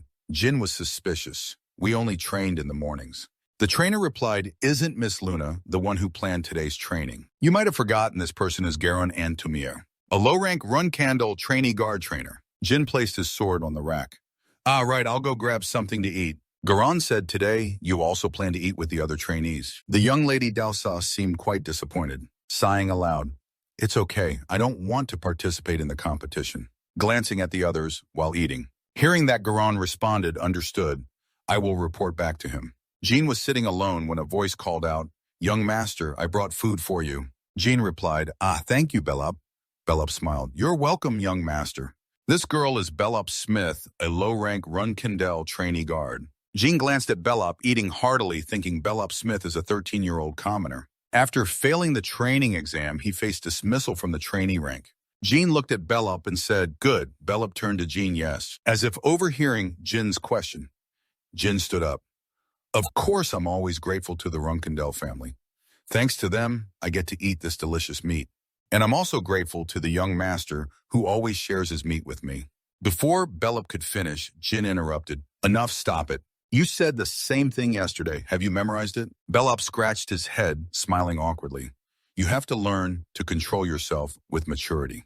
The truth is, if you keep being so clingy, others will always look down on you. Bellop doubted Jin's words. Is that really so? Jin looked at Bellop seriously. Yes, that's right. Stand up straight and be confident. Be confident that you are a trainee guard knight of Runandell. Bellop timidly said, but my scores are really bad. I can't even reach first star. Hearing this, Jin sighed helplessly. Becoming a Runandell trainee is not an easy task. No matter how low your scores are, you are still better than other 13-year-olds. Outside understand. Bellop answered yes. Duyan looked at Bellop eating quietly, thinking he is too naive. It wouldn't be wrong to say his family targeted him, but how could someone so innocent, someone taught by a master swordsman, after becoming the Empire's loyal dog, start walking down the path of a killer? Incidentally, when I heard he became a royal guard, I was shocked. And when I heard he committed suicide, I was heartbroken. If I leave Beelzebub alone, Jean used his chopsticks to pick up some meat and put it on Beelzebub's tray. Beelzebub was startled. Young Master John, before Beelzebub could say more. I'm not hungry, you can eat it instead. Hearing this, Beelzebub's face lit up, looking at John. Young Master Duyan, seeing Beelzebub's innocent and naive look, thought to himself, I must make sure you don't get dismissed this time. One time living in bad luck and then dying is more than enough. After lunch, Jin walked alone down the palace corridor. He was silently calculating. Dark energy release. Is second star mana? Is fourth star swordsmanship? Is second star pretty favorable? If I keep going, I could reach third star swordsmanship in 2 years. But before that scene change, Jin is now standing in front of Luna, preparing for training. Luna closed her eyes with a dignified demeanor and softly said, My dear little brother, today's training will be like yesterday's, but you will have to defend differently. Jin replied. Understood, big sister. Luna began training Jin brother. Use your mind's eye, look with your mind's eye. Outwardly, Jin seemed very serious following Luna's instructions, but deep down he was very doubtful about what was happening. I guess I have to get through this kind of training I've never heard of before. Luna said, look with the eyes of your soul at those who live to sharpen their swords. Having the soul's eye is more important than anything else. Luna kept reminding Jin not to open his eyes. Although Jin followed what Luna said, his mind was distracted. A realm soul's eye that only knights above 7 stars can achieve, but she's teaching it to someone like me who's only 2 stars. Not only that, a normal soul's eye is obtained by distributing aura, but since I can't use aura during training, I can't understand it, sis. Jin tightly gripped his sword, encouraging himself. No, I choose to trust her. I'm sure she has some intention behind focusing on this training. I believe that someday I'll be able to understand this exercise. After quite a long time, the training session finally ended. Dropping the seriousness from training, Luna encouraged Jin, you did well today. Jin, you can head back now. Jin shyly put his hand on his neck and replied, thank you, Luna. Luna recalled the image of Jin during training, thinking silently. Just as expected, I knew he would do well, but he always exceeds my expectations. He shows a focus and memory that's rare for a 2-star knight with his potential. I'm sure you'll understand it fully in just a few years. Luna looked at Jin's back with a fond gaze. Keep growing, my little brother Jin. When the scene shifted to the young recruits training, Garon stood before Jin to welcome the young master. They all looked very tense. I'm sure they are. Garon turned his face toward the recruits gathered neatly below and cleared his throat.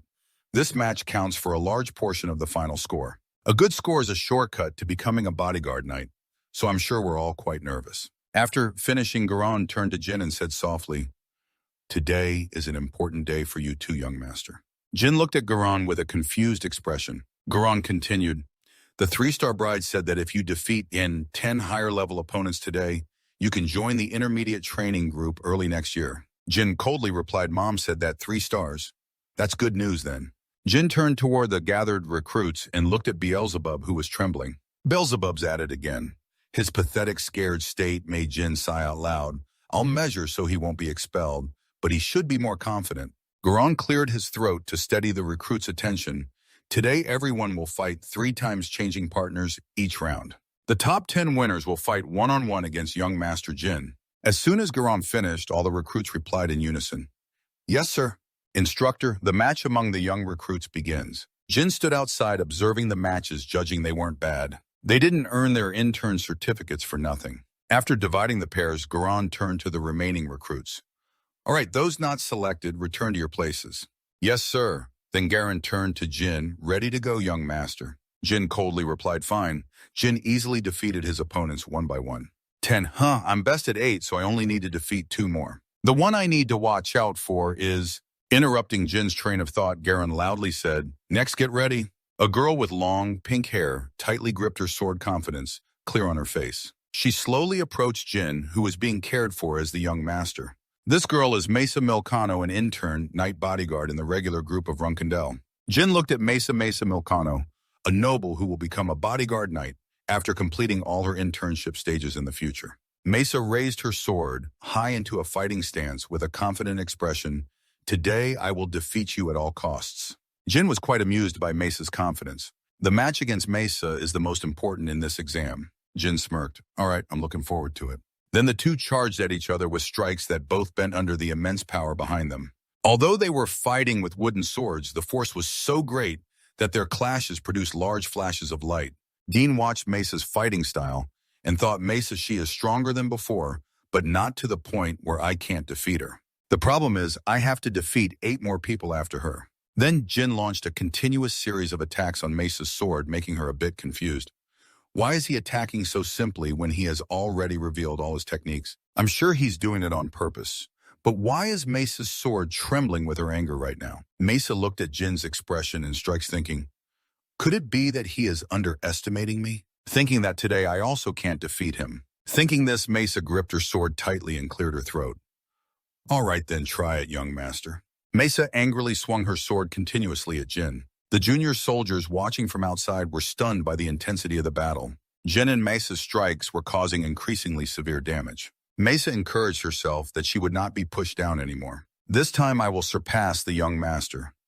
Mesa gathered her strength, jumped high, and fiercely launched a strike at Jin's sword, but to Mesa's surprise, Jin easily blocked her strike, and not only that, he broke Mesa's sword in half, sending it flying into the air. Mesa stared blankly at her broken sword in confusion. Before Mesa could react, Jin had already pointed his sword at her throat. "Nice fight."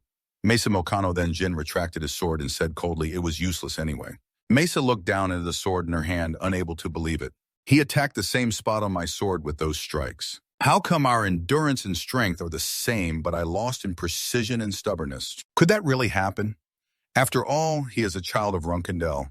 Mesa stepped closer to Jin the young master and said, "I will train diligently and definitely defeat you next time." Mesa reminded herself she couldn't keep losing like this. Jin thought everything was going according to his plan. At this moment, it is very difficult to face 10 trainees directly. Despite the astonishing victory of myself and Mesa, I made them misunderstand that they would lose in direct combat due to the unstable mindset of the junior soldiers, so Jin easily defeated the remaining opponents after Mesa. Jin watched his opponents fall and thought, thank heavens, everything went according to plan. Garon approaches Jin and said, "Well done, young master. With this next year, you might be trained by a real Runandell in the mid-tier group. Congratulations in advance." Jin replied, "Thank you, Garon. Please take care of me until then." Garon looked at Jin and said, "It's almost mealtime. Let's end the morning training." Jin hesitated how much longer. Garon asked about 10 minutes. "Why do you ask?" Jin replied coldly. "I still have one more person to face." Garon doubted who. Jin approached the rack, picked up the sword, cleared his throat, and shouted loudly, "Bellows miss!" Bellup, who was standing and listening to Jin call her name, jumped and stammered, "Young master, I... Jin softly stepped forward and said, "Come on, let's fight." Bellup hesitated, but before she could finish speaking, Jin interrupted loudly, "Bellup, sorry." Pointing his sword at Bellup, he said, "You won't survive at Runandell like this. Step up. Step straight up and fight me. I will defeat you."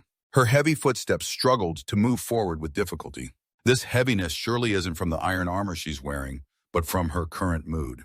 Bellup was dejected and dragging her wooden sword slowly towards Jin. Zhang lit the lantern under thousands of eyes behind him, all watching her. Jin stood there with a very solemn demeanor waiting. After a while, Bellup reached a certain spot and began raising her sword into a fighting stance, but her body kept trembling. Why did the young master choose me?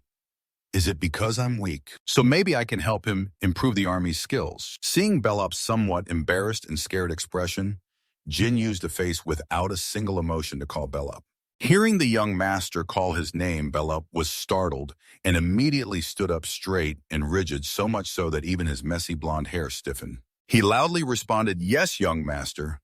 His anxious reaction made the teammates behind him burst into mocking laughter. Jin's tone was both concerned and a bit troubled. "I feel quite tired fighting 10 people, but you seem different. You look fine. But I am still stronger than you, which is why I want to fight you." Hearing that, Bellup reflexively raised his sword in front of him and stammered, "What do you mean, sir?"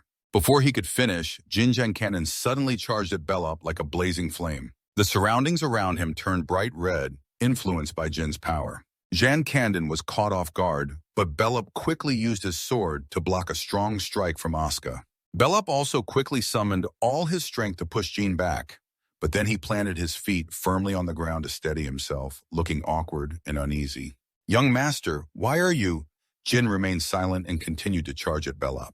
This time his attacks seemed to carry even greater force. The bursts of light from their attacks and defenses flashed out like electric currents. The intense sword duels continued relentlessly. While Jin kept attacking without cease, Bellup only blocked the blows, bustled, and did not counterattack. This resilience even made Jin praise him. Eyes-focused, good block. Bellup, like a hunted lamb, trembled as he looked into Jin's eyes and replied, "Thank you." Bellup didn't let Jin get too close for long. He quickly swung his sword to push Jin back. Bellup's forceful push sent Jin flying quite a distance. Jin had to stab his sword into the ground to avoid being thrown farther. The sword, scraping the ground, kicked up stones and sparks. This showed that Bellup's resistance was no joke. Jin took advantage of this and hurled stones and dust at Bellup, causing him to lose his bearings. Reflexively shielding his eyes, Asuka instinctively stepped back. Taking the opportunity, Jin spun on the ground and decisively kicked Bellup's leg. The sudden, forceful kick caught Bellup off guard, and he fell painfully. He groaned, "Damn demon," gritting his teeth through the pain as he tried to stand, tears welling in his eyes. Belop now seemed to shrink under Jin's towering shadow. He trembled as he looked up at Jin. Young master, why would you do this? Jin's voice rose arrogantly. Do you think I called you here just to fight? If I wanted to fight you, I could have killed you already. Under the sunlight shining across Jin's head, he pointed his sword directly at Belop and spoke coldly, his eyes unwavering. Seeing Belop still not getting up, Jin ordered, stand up. I'll only go easy on you once. Belop tightly gripped his sword. He struggled to support himself with his sword and stand. The people around whispered among themselves. Some feared for Belop, others hoped he would fight to the end. The discussions made the stands livelier than before. Belop began to show his strength. The sword in his hand seemed to absorb all his power, glowing with a mystical golden light. Everyone outside was astonished. Mesa shouted, "That's Aura!" Looking at Belop, he was completely different from before. He looked stronger. Surely the golden light radiating from his sword gave Belop a majestic aura. In panic and worry, Mesa turned to the teacher and said, "Sir, we need to stop this fight immediately. If it continues, the young master will be in danger." The teacher was also surprised. Before he could respond, Jin's loud voice interrupted, "Sword teacher Garen Antomir. This is the order you all saw today. Carry it with you until you're in your graves." Every word Jin spoke was filled with deadly intent. His gaze was also very cold, not looking at Mesa or Master Antonia even once, but staring straight ahead. Those eyes had become brighter blue. Master Antonia could only feel helpless, I understood now. Meanwhile, Mesa beside him was still dazed and fearful, only nodding rapidly through his shiny golden bangs. Belop looked up with a face full of wounds. "Is this really what you want, young master?" Unlike Belop's respectfulness, Jin responded boredly, "Yes. If you know how to use aura, then don't back down." He raised the sword at the same cold, enduring expression he had shown from the start. Belop began to grit his teeth, preparing to show his power. "You've made a mistake, young master. If you want to fight me, you should have come to fight me first." Shouting, Belop swung his sword upward. A stream of light and power followed the path of his sword, shining brightly. His eyes had turned a jade green, filled with both resentment and resilience. Belop struck a powerful blow straight at Jin, but Jin quickly blocked it with his own sword. But through the light and the way the hair flew, Jin could see how strong the attack was, and it was that very blow that broke Jin's sword in half. On Belop's sword blade still lingered the breath of Nava. After the first strike, Belop ended with a solid and elegant stance. Meanwhile, Jin, due to the broken sword losing momentum, was pushed strongly backward by inertia. For a moment, Jin's eyes settled, hiding the thought, "I didn't know he was this strong." I knew Belop was strong. Following that thought, Jin recalled the first time he witnessed Belop fight. Whenever the youth soldiers challenged each other, he could always read their skills and tactics and even knew how to avoid injuring himself despite losing. But I didn't expect he could use aura. While Jin was still thinking this, Belop, with a somewhat angry face, prepared to attack him again. But Jin quickly stepped back. He threw away the broken half of his sword and directly struck Belop's wrist with his bare hand. Just as Belop was about to deliver a blow, the quick attack caused his wrist to be injured. He looked down at his trembling hands, groaning from pain. Then suddenly something flashed across his sight.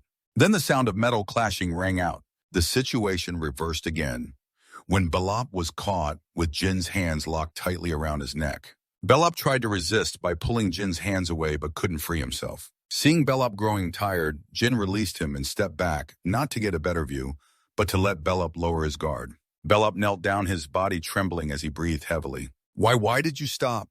You said you wanted to fight to the end. Then you should have finished the fight, right? Do you enjoy playing with others like this?" Jin looked at Belop, who was angrily speaking to him, feeling a bit melancholy, then asked, "In your eyes, what kind of person am I?" Belop, unable to control himself, turned his head and shouted, "Then why?" Jin explained gently but provocatively, "The way you act hurts me too. It hurts me more than you think."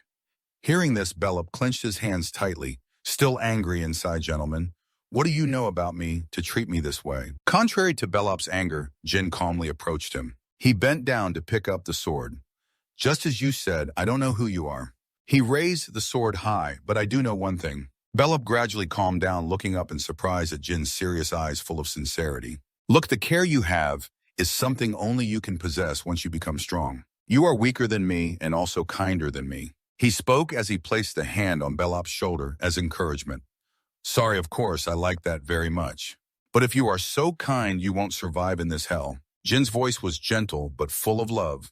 "Belop, become stronger so you can protect that kind heart." Those outside watching showed sympathy on their faces as well. That kind heart beats for me and for others too. Jin's warm voice echoed in the quiet space for a long while, and the words from deep within his heart made Bellup realize something that caused him to burst into tears. Jin smiled and patted his shoulder. I'm sorry for causing such a difficult situation. At that moment, the kitchen staff carried in a large pot and some loaves of bread. It seemed very heavy. One of them noticed the training wasn't over yet and exclaimed, "Oh my God." The teacher approached Jin and Bellup. The training session is still not finished. We'll come back later. Seeing the people struggling with the heavy food, Jin said, No, it's fine. Just bring it in. Bellup had also calmed down by now. He returned to his previous shy demeanor. Young master, please come receive today's rations. Hearing that, Jin smiled and hoisted his sword over his shoulder. All right, I'll go get the food for you and me. At that moment, a radiant glow shone through Jin, making him truly brilliant. That's why my youngest son said that. What Kang bowed and reported to clan leader Karen about Jin's recent actions. Yes, sir. Suddenly, Karen turned around and burst out laughing. I see the boy has made that choice, hasn't he? He intends to protect the weak while ruling by force himself. If so, let him continue. We'll see what he can do. Then he told Kang to go back and report everything to the boy. Kang bowed, yes, sir. Karen bowed his head, face serious, but a sly smile flashed. I will give the boy his first mission. At the age of 15, I was recognized as a third-star knight. During the first vacation, some trainees returned to their hometowns. The rest trained on their own to test their progress. When reaching intermediate level, wooden swords would no longer be used for practice. Real swords were customized to replace them. Many trainees commissioned craftsmen to make swords specifically for themselves. I'm also trying to find a sword that suits me in the clan's armory. But Luna's older sister wanted to help Jin find a suitable sword, and according to Jin, that was quite a hassle, because she said she wanted to choose a sword for me, so all the decision-making power fell into her hands. Jin leaned against the wall, recalling that day a month ago, when Luna tortured him to insist on having the right to choose the sword for herself. Jin pleaded, please let her choose the sword for me. Then he bowed his head to reflect and reassure himself. Oh, well, she has a better eye for weapons than I do, so the sword chosen will probably suit me. Interrupting his thoughts, Luna came out of the storage room carrying a huge sword. Jin stared blankly, unable to believe his eyes. Luna looked at Jin confidently and introduced, this sword is called the Masked Executioner. It's your age, and I used it a lot, a big sharp sword. When I was your age, I thought I'd use things like this. She lowered her gaze to the sword affectionately. I guess this is the original form of the Gruntle sword I once used. She suddenly looked up and asked Jin, what do you think of this sword, Jin? Do you like it? Faced with such a difficult question, Jin fumbled to answer hesitantly. Well, Luna, I really appreciate you helping me choose a sword, but I don't think this sword suits me. Hearing that, Luna's expression turned clearly sad because she had put a lot of effort into choosing a sword for her brother. Got it. It's okay. Just kidding. Jin looked at Luna's mood and thought to himself, I don't think she's joking. Luna swung the sword and commented, the Masked Executioner is really a good sword, though it's a bit heavy, it's not too heavy. She glanced sharply at the sword, then at the empty sword sheath on the ground inside. Luna said reluctantly, all right, I'll listen to you and choose another sword for you. Jin breathed a sigh of relief at that. Luna spoke as she pushed open the storage door. I really put a lot of effort into choosing a sword for you. Then Luna led Jin into the armory, sincerely saying a sword only you can wield, and this is my choice. Seeing the sword Luna held, Jin was a bit surprised because he had also chosen Barasada from the start, so she thought this would be the sword that suited him best. Jin observed Luna slowly drew the sword from its sheath, thinking this sword has a connection to the Barasada used by the first clan leader Bradamante. Jin held the Bradamante sword with a delighted expression. You like this sword already, don't you? Jin immediately replied, yes. This really is the most special sword among thousands of excellent swords. Jin looked down at the sword in his hand, thinking, this is the sword I promised myself to get. By any means, I didn't expect she would choose Bradamante for me. Both the Bradamante and Barasada swords are very suitable for using dark energy. If I had chosen this sword myself, others would definitely oppose and force me to give it up. Jin was very grateful to Sister Luna for choosing this sword for him. This Bradamante sword is something all her older siblings wanted, so I don't even know how to thank her for picking it for me. Luna responded upon hearing this. That doesn't sound right, Jin. I guess you still haven't let down your guard around me, right? She lowered her head with a slight sadness. I'm a little disappointed, you know. Jin waved his hand to deny. No, that's not it. I really mean it. Luna stepped closer to Jin, pointing her finger. Oh, really? But I really am disappointed, so you should soothe this little disappointed heart of mine. Jin was embarrassed. What then? Luna asked. Close your eyes. Jin, we're going to start training. All right, do you know what I'm talking about? Of course, Sister Luna is kind, but today she still has something to teach me. Jin was surprised. What? Luna put her hand on Jin's shoulder. Your family members may constantly try to bring each other down, but they are also the ones who love you unconditionally. She emphasized, remember this well in your heart. Then she suddenly grabbed Jin's shoulders and shouted, and don't be sad anymore. It startled him and he replied, got it, I understand, I'm sorry. Luna switched to a sincere tone, advising, I have lived a lonely life even within my own family before you were born. I've lived like that enough, so please understand why I don't want you to go through the same life. Jin's hands trembled because Luna still held his arm tightly, stammering, I know, Luna. Luna turned around happily. All right then, let's start training now. Jin, feel it with your whole heart. Very quickly, Jin went back to his room to show off his sword. Murakan, what do you think? Expecting praise, but unexpectedly, Murakan gave a harsh warning. Go back, kid. You still can't control dark energy, so you can't use it. Jin stiffened and replied, what? Murakan continued. If you want to use Bradamante, at least you must reach the 3rd star of dark power. But you're only a 2nd star kid, right? You can't imitate the awakened state of the sword. Jin looked at the sword doubtfully, then confidently said, I'll reach 3rd star soon and then I'll be able to use it. Murakan slammed the book he was reading, shut angrily, shouting, so arrogant. Listen carefully to what I say. Shouting Barasada and Bradamante are not swords you can use carelessly. At least you have to reach 3 stars of dark power. That's the minimum level. Murakan said while roughly tousling Jin's hair.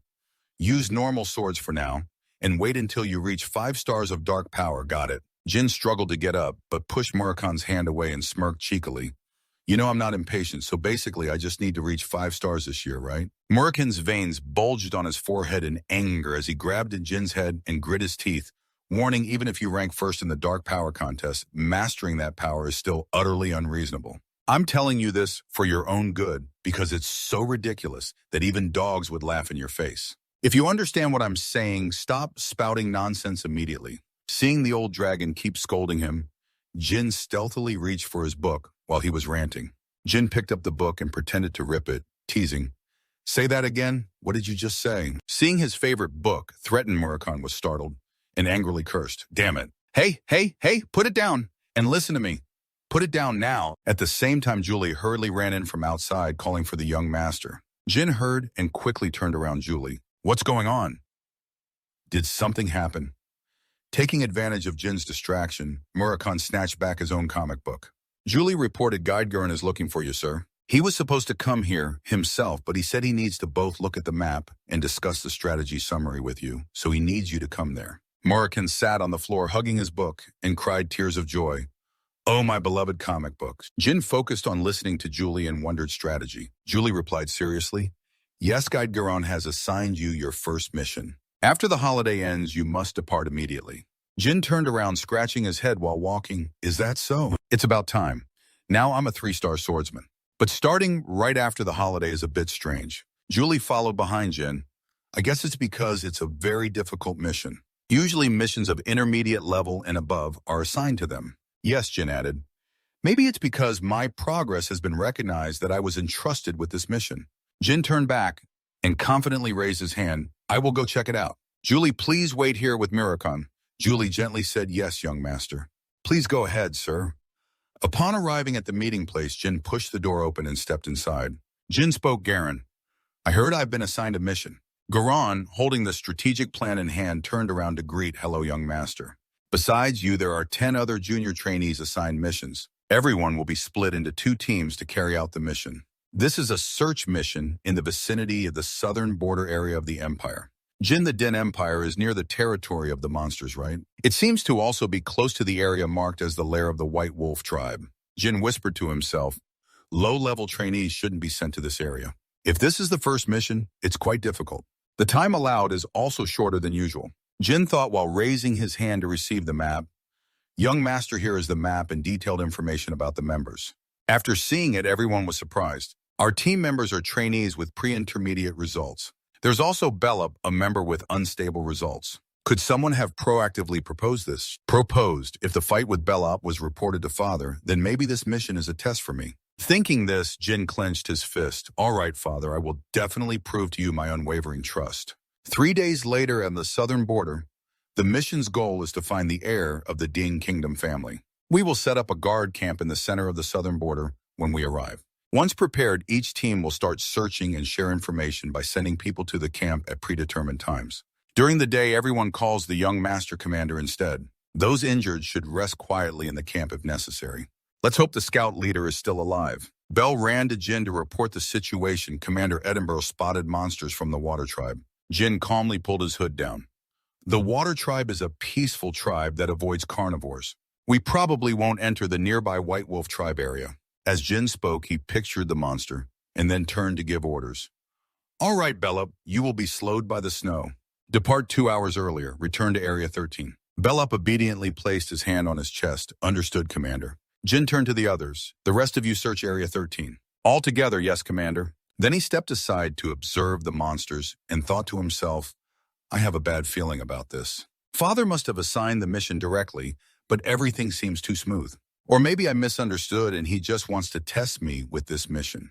As he approached the monsters, Jin pondered. The monsters gathered as Jin's group approached. One spoke up, everyone, another one holding a fish pointed at Jin, looking really poor. The mutant holding the fish approached Jin and raised the fish. A trembling voice, if you're hungry, eat it. Jin bent down close to it. Thank you. I'll repay you later.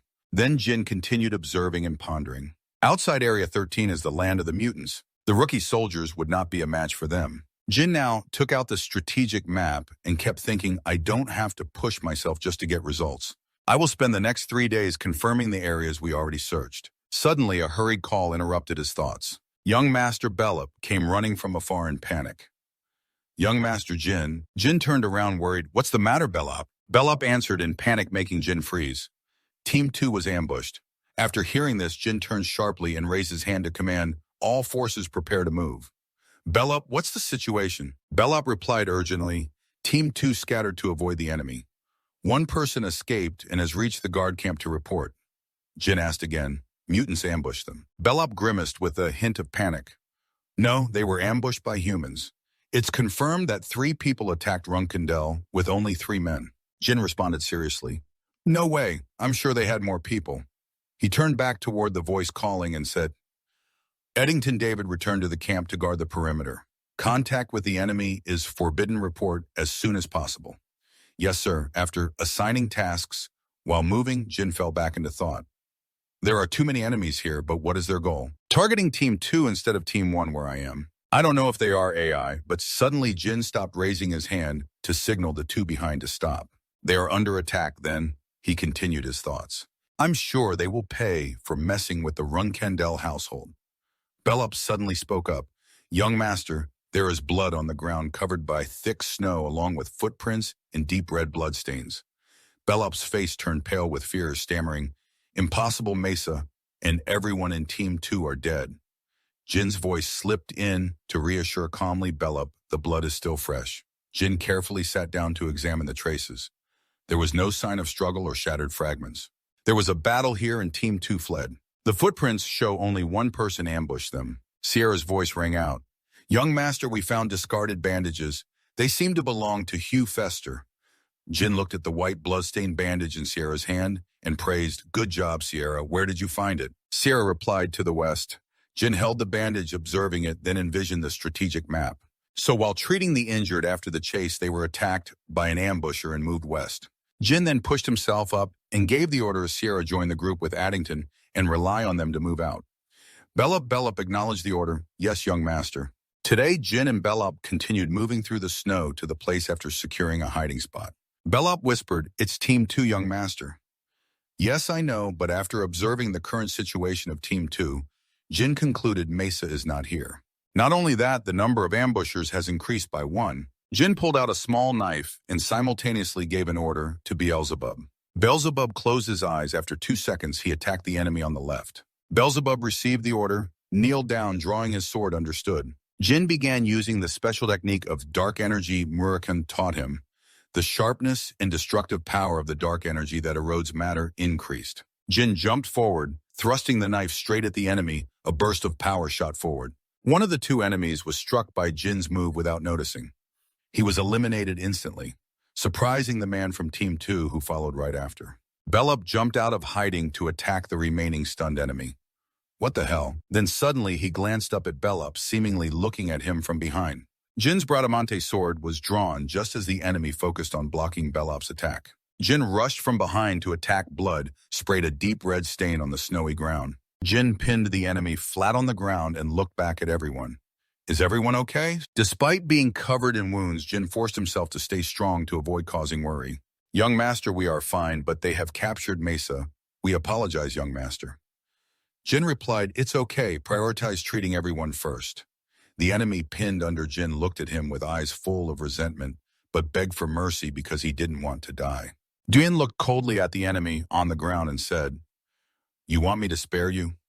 From your perspective, you seem to be foolish disciples of Zippo. I will give you two choices.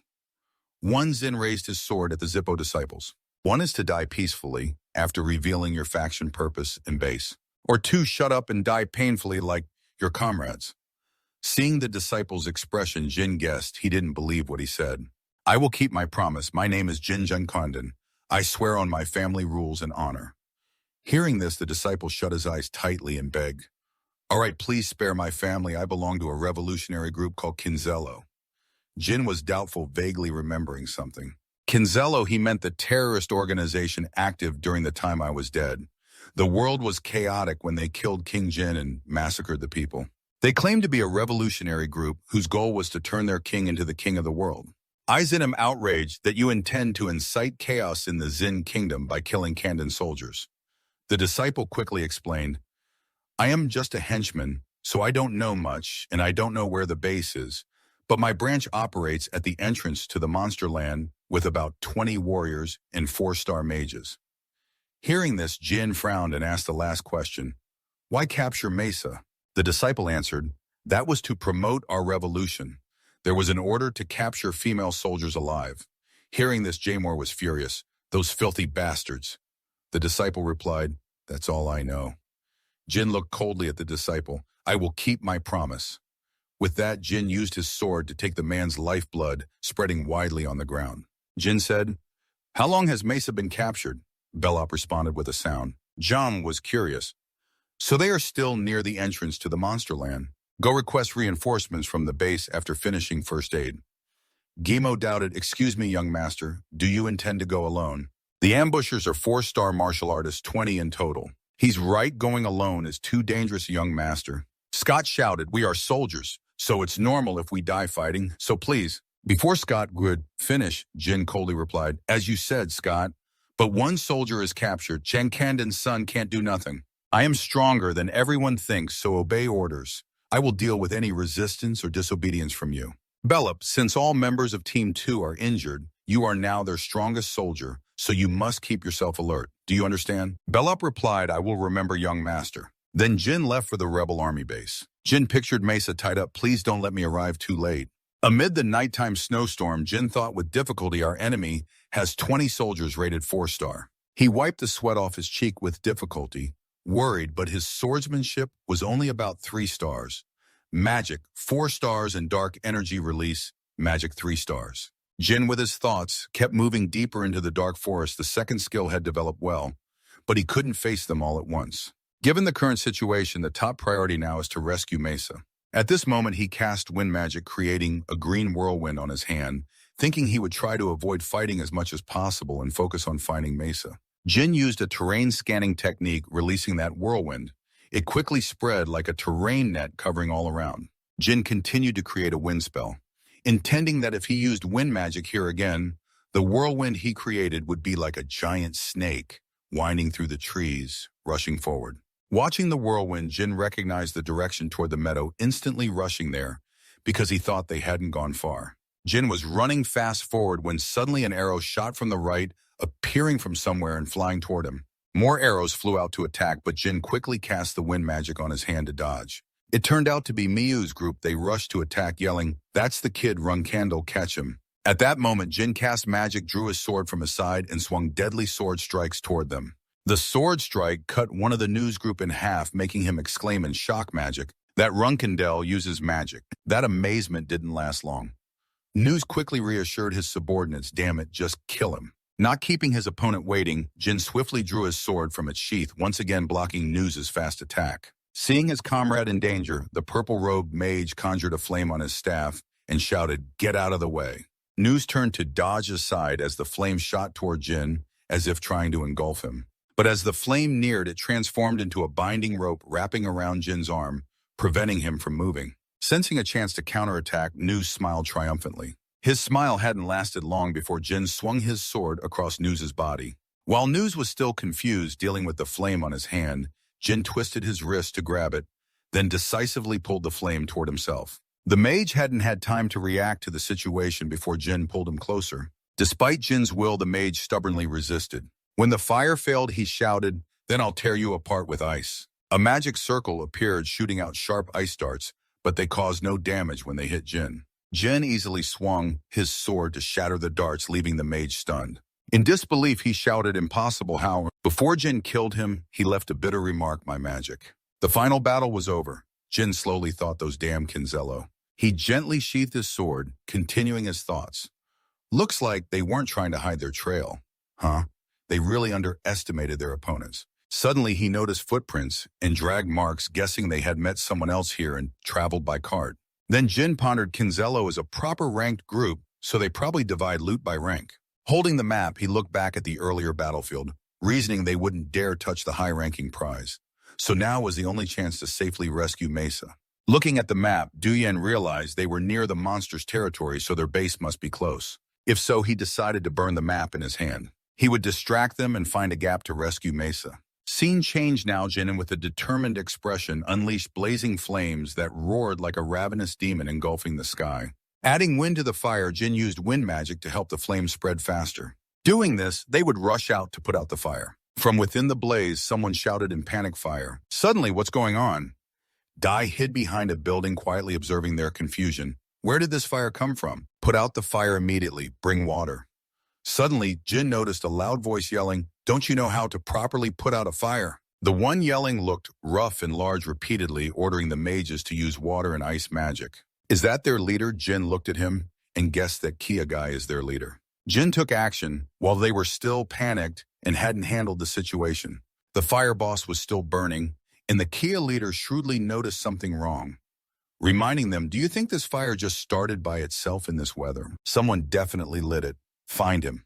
Meanwhile, the leader didn't realize the arsonist Jin was closing in on him. Suddenly, he sensed something was wrong. The leader turned around and shouted, "Ah!" At his spot, a blue flash suddenly appeared. The subordinates below were obscured by smoke, unaware of the situation, and urged each other to move quickly. Call some mages to quickly defeat the leader. Jin skillfully held the key in his hand. I found the way in. A door opened by Jin. The air inside made him slightly uncomfortable. Quite cold, huh? Where could Mesa be? Suddenly, Jin glanced toward a corner with a door to the basement. Below in the basement, there was long, flowing hair. Mesa, tied up, heard the familiar voice calling her name. Mesa looked toward the sound young master. She couldn't help but worry and reminded him, "Why are you here? It's very dangerous." But Jin still gently asked Mesa, "Don't worry about me. Can you walk?" Mesa, being untied by Jin, replied, "Yes, but I don't think I can run." Hearing that, he said, "All right, I'll help you stand up." Suddenly, the ground above where the two stood shook violently like an earthquake. Jin was helping Mesa to stand. "What's that strange sound?" At this moment, Mesa seemed determined, "Young master." She looked into his eyes and spoke from the bottom of her heart. "Can you promise me something?" Understanding what she meant, Jin immediately interrupted. "Don't say any more, Mesa." But Mesa, with a determined expression, spoke each word clearly. "If in the end we fall into danger, just leave me behind. But the young master is extremely important. Nothing bad can happen to him." Of course, Jin would never abandon his teammate. He gently helped her walk. "Go ahead first. It's very dangerous." When they both reached outside, the place had become a brutal battlefield. The ones from earlier were defeated by that AI lying motionless on the ground. Just looking at this scene was unbelievable. He looked at the wound on the shoulder of one lying on the ground and recognized it as the work of a monster from the war tribe. Both Jin and Mesa turned their gaze in one direction. The shadow of a giant wolf was illuminated by a blazing red fire holding tightly a hammer in its hand. He was the one from the White Wolf tribe. His appearance was extremely aggressive, radiating overwhelming killing intent. Mesa immediately warned the young master, I will buy time, so hurry. But before she could finish, Jin struck the back of her head, and she fainted. The young master from the White Wolf tribe now spoke with a tone full of contempt. You useless bastards, if you can't even put out a fire, there's no reason for you to live. Then he looked at Jin and asked, You're the one who caused all this, aren't you, kid? Standing before his massive figure, Jin was neither shaken nor afraid. Firmly responded, That's right. I am the son of Karen Zankandon, Jin Zankandon. He looked at the other man with determination, challenging. State your name, monster. The White Wolf tribe member showed a horrifying smile with pale eyes and said, Van Kendel, are you one of the Van Kendel children? A few days ago, when starting the mission in the Din Din Kingdom, the Runandell family estate, a scene appeared of a young man in a white shirt, eyes closed, holding a sword. Surrounding him was a terrifying black aura, and his name was Jin. That sword was surrounded by a magical black aura. Suddenly, Murakan appeared. He kicked Jin hard from behind. He glared angrily. You idiot Murakan, like you're on fire, he shouted angrily. Do you want to die or what? I told you already. He grabbed Jin's shirt. You're not skilled enough yet, so if you unleash your sword, you'll just get drunk on dark energy. He grabbed Jin's collar. If you don't want to die from overdosing on dark energy, don't try to awaken your sword anymore. Got it. Jin showed a reluctant expression and replied, Got it. Scene changes. Jin stands proudly, eyes sharp, clenched fist, silently calling the name Rankandon. That's right, today is the day I hunt the most valuable prize. A monster roared, My name is Kujito Chuka. I am a warrior of the Chuka family, White Wolf tribe, a tribe famous for being aggressive and bloodthirsty. The youngest adult White Wolf tribe member is at least a 6-star warrior. Everyone knows the White Wolf tribe hates the John Kander family because the first clan leader of the John Kandon family invited their god, Great White Wolf Javier, and killed him. Jin hesitated, thinking I can't escape from him with Mesa. Gontep Hapalep angrily shouted, I will sacrifice you to Javier so his soul can rest.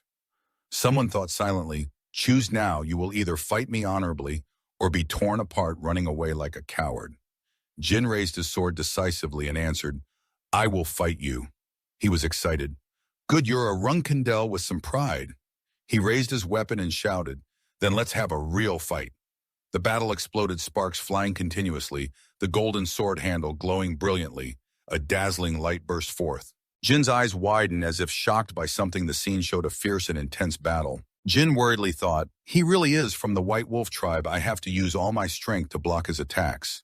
The attacks from the two of them lit up the entire space. It seems the battle is very tough for Jin. He still thinks he has a chance to win, that he has some hidden trump cards the opponent doesn't know about. The magical pendant. In dark energy, he thinks using the pendant now isn't worth it. A blue pendant lies in the palm of Jin's hand. If I can't get through this danger, it means I'm not qualified to become strong. A large magical circle barrier appears separating Jin and Gontep Hapalep. He continues thinking using magic isn't suitable either. Death Star magic has no effect on White Wolf tribe members. The crumbling walls accompany Jin's persistent thoughts. If that AI from the clan was sent to investigate Kinzolo, the guards would immediately detect traces of magic. If that happens, my violation of the clan's taboo will be exposed. A blinding light flashes. Jin's thoughts continue. There's only one choice left, he thinks while fighting. Goldzep Hapalep's dark energy is attacked. He thinks, Release my sword. The battle rages fiercely.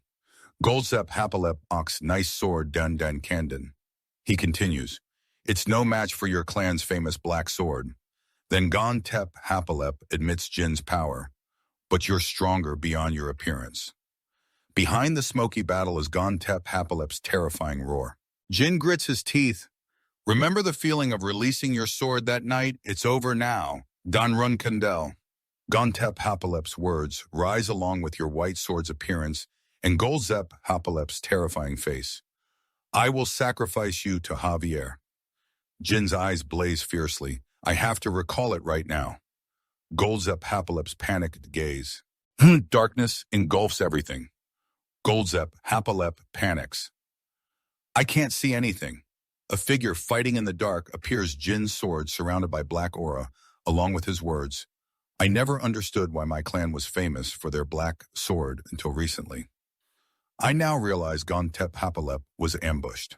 Jin slashes him once, leaving him stunned. What are you? Jin says coldly. A good fight. Stop! Silence. Both fighters exhausted. Jin's eyes suddenly turn furious. She quickly lunges forward with the sword. He collapses to the ground. Dark air surrounds him along with harsh criticism. What can you do with a lover like that? What a fool. He doesn't understand his situation. You're the clan's disgrace. Even born of the same mother, you are the greatest shame. Gontep Hapalep steps in front of Jin. I told you. What's up, you damn brat? From the darkness emerges his figure with harsh insults. I told you, if you tried to release your sword without enough dark energy, you'd pay the price, didn't I? Gontep Hapalep. Thought you'd croak after getting drunk on that dark energy, huh? Get up. If you lose your mind, there's no cure. Jin is slowly pushing himself up. Gontep Hapalep continues to taunt him cruelly. Didn't you already know what to do? Jin thinks silently, release dark energy to restore strength. He talks to himself. It's being wiped out by the dark energy around, so I can't properly release dark energy. I can't let it be wiped out again. Try again. Jin tells himself to calm down once more. Once more. Jin places his hand on his chest, panting and drenched in sweat. He wonders if he's already overcome it. The pain is gone, but that makes him worried. My body feels normal, but I feel filled with dark energy. He pushes himself up slowly. It won't affect my movement, so I need to regain Mesa. Suddenly, a strange sound. Jin exclaims, "Who's there?" You see Bolo's face worried and stammering. Please don't. Please don't kill me. Jin calmly asks, Are you Quinzello? So there are still some survivors. Bo quickly denies, no, I'm not Amber. The scared blonde raises his hands and keeps explaining, I'm Amber Vin from the Vin clan in the Jin Kingdom. Jin surprised, oh, it's you. I'm Jin Kandon. I was ordered to find you. Amber happily burst into tears. Jean Kandon? Oh my, that's someone from the Jean Kandon family. I'm alive. Jin thought quietly, I completely forgot about this because of Kim Zelo. I feel a bit guilty because he is so happy. Samber raises both hands, showing harmlessness. Sweating nervously, I am Samber Bill. I am from the Bill clan in the Jayan Kingdom. Hearing that Jin introduced himself as an older brother, I am Jin John Kandon. I was entrusted to find you. Samber cried with joy after hearing this. Happy cheers, Ran Kandon. Oh God, it's a family member of Ran Kandon. Thank God. Jin felt uneasy seeing Samber so happy, thinking he had completely forgotten him because of the Kinzolo group. Seeing him so happy made me feel uneasy. You see, Bo expressed gratitude. I will never forget this debt. Jin calmly sat down, carrying Mesa on his back. It's nothing. We are paid to do this. Let's go home now. Jin wondered anyway, how did Samber from the Kim Zelo group manage to kidnap him? We just thought we had to find a missing person. Samber regained composure. I followed my lover here. Jin curious. Your lover ran away. Samber hesitated a bit. No, actually not. Jin was surprised to hear the second half of Samber's sentence. Everything is that my lover died 2 years ago. But from the face to the voice, even the 2 moles on her wrist, everything is exactly like when she was alive. It sounds crazy, but it's true. No way I would mistake her for someone else. What? Jin's mind was drifting in the clouds. His repair workshop must be in the capital of the Corano Duchy territory. I should find an opportunity while still in the intermediate training class. You see, Bo was moved again, wiping tears. Thank you for listening without thinking. I'm crazy. Jin spoke up. My clan will soon dispatch reinforcements, so let's head back. Jin hadn't finished speaking when Samber misunderstood and burst into tears. You even trained as a knight's escort just because of someone as small as me. Jin was speechless, thinking it wasn't for you but for Mesa. Samber sincerely expressed, Lord Jin, I will remember this meeting for life. Jin calmly looked down at Samber kneeling on the ground. Okay, Bo, enthusiastic. If you need any help, just say so. Jin accepted, I will do that. Julie smiled and congratulated, congratulations on completing your first mission. Your young master's nanny is very happy. Jin replied, thank you, Julie. Julie thoughtfully, you must be tired. I have prepared a bath. Jin laughed approvingly, still as thoughtful as always. Giljin hadn't finished speaking when a sound came from behind. Jin smiled brightly and turned around to pat Murakan's head. Well, look who it is, my Nabi. Were you well behaved while I was gone? Murakan bared sharp teeth and bit the hand Jin was reaching out. Jin immediately reflexively threw Murakan off, causing him to flatten against the wall. No throwing animals allowed. Murakan is a dragon, so it's okay. Jin rubbed his hand angrily. What the hell bit me? Murakan was just as angry. Are you crazy, mentally unstable? Murakan kept hitting Jin with his little legs while continuously scolding, I already told you not to release soul energy. How many times have I warned you that you could die? All for your own good. Jin took the hits, waiting to speak. Murakan got so angry he transformed into human form, grabbed Jin and shook him violently and angrily. What is there to listen to that's more important than the life of the only person who signed a contract with Sodaris? Julie worriedly tried to persuade Lord Murakan. The young master just returned. Murakan paused expressionless, then turned to scold Julie step aside strawberry cake. This is a serious matter. Julie gave up. Yes, I understand. But Jin loudly defended himself. A cadet was kidnapped right before my eyes. Do you think I could just stand there watching? I was worried she might be in danger. Murakan disagreed. What about the pendant with you? It's just decoration. Its meaning is 100 times greater than just being around your neck. Jin having 0 points is such a waste. Who knows when we'll face a much stronger enemy? Murakan was completely infuriated and disbelieving at Jin's words. Repeating that it's such a waste, Julie worriedly Lord Murakan. Jin calmly continued, is this really that shocking? Murakan couldn't stand it. Julie caught his anger and scolded the damn brat. Then Jin wondered, wait, but how do you know I awakened the sword? Murakan replied, your soul energy rose from 3 stars to almost 4 stars. I'm not blind. Only now did Jin realize I really do feel full of energy. So it actually went up a level. Murakan warned, you should be grateful to Sodaris for letting you live. Murakan warned Jin that among 10 overload soul energy testers, he is now number 11. Forget it. Among the 9 who died, Jin noticed one thing: I can connect with one of 2 people who are me. The other person is the first head of the family. Murakan remained calm. It's not me. Tima must be dead. Jin was surprised. What? Jin waved his hand unconcerned, so it turns out you and I aren't that different. Don't worry, I don't want to go through that kind of pain again either. I'm going to take a shower. Murakan grumbled angrily to Julie about Jin. That brat strawberry, you should starve him until he wakes up. Julie didn't side with Murakan either. I'll excuse myself to prepare food for the young master. Poor Murakan was left alone with Strawberry. The boy was jealous in a room when a suspicious voice rang out. Jin fought and defeated a warrior of the White Wolf tribe. How could such an impossible thing happen? Another voice said, of course that's impossible. They must be just some bandits disguised as wolves. 2 people were sitting on chairs talking. The white-haired person didn't believe it. How could a novice 3-star knight kill a member of the White Wolf tribe? The black-haired person thought differently. Actually, there is a way to make that happen. The black-haired person was in Runandell, the 9th generation of the Runandell family. Anne smiled, resting his chin, sharing his speculation. The one Jin faced was probably quite weak. The white-haired person was Miu Runandell, the 8th generation of the Runandell family. Miu calmly crossed her arms, but everything was still meaningless, and even harder to believe was that Mother trusted his outward appearance. Anne's eyes sharpened. Isn't that right? Or Tona? Tona, a little scared, stammered, of course it's Tona, lowering his voice to talk with Haitona. Do you think Jin really killed him? Haitona couldn't believe it either. He's a monster, but even that's too much. Tona worried about something else. The problem isn't whether he killed a White Wolf tribe member, but that he's about to join the intermediate training class. Tona agreed, yes, both imagined the situation and were worried. If Jin gets to the intermediate class, we're doomed. Tona was depressed and desperate. Tona shared the same mood. As above a voice cut through their whispering. Miu and An's heads turned to look at the 2. Miu sneered. What are you 2 whispering about? Is moving to the intermediate class really that scary to you? Tona and Haitona quickly denied, of course not, and mocked again. Just be honest with the big sisters. Earlier Anne was still smiling. Now he was cold and emotionless, warning, because what I hate most is the lying mouths of liars. They make me want to cut their tongues out. Haitona and Tona trembled with fear. We're really scared. And coldly said, want me to help you guys? The 2 wondered how, and shared his idea. We'll specially lend you slaves to use. Tona and Haitona were very surprised and happy to hear that the Runandell intermediate class is actually a survival battle for qualified people, including the common cadets from 3 stars to 5 stars, including new cadets and those stuck repeating the class for over 15 years. Miu and An gathered a small group of repeating cadets and tortured them like slaves, and coldly stated, you can use them to destroy Jin. We hate him too. And Miu smiled cruelly and fiercely.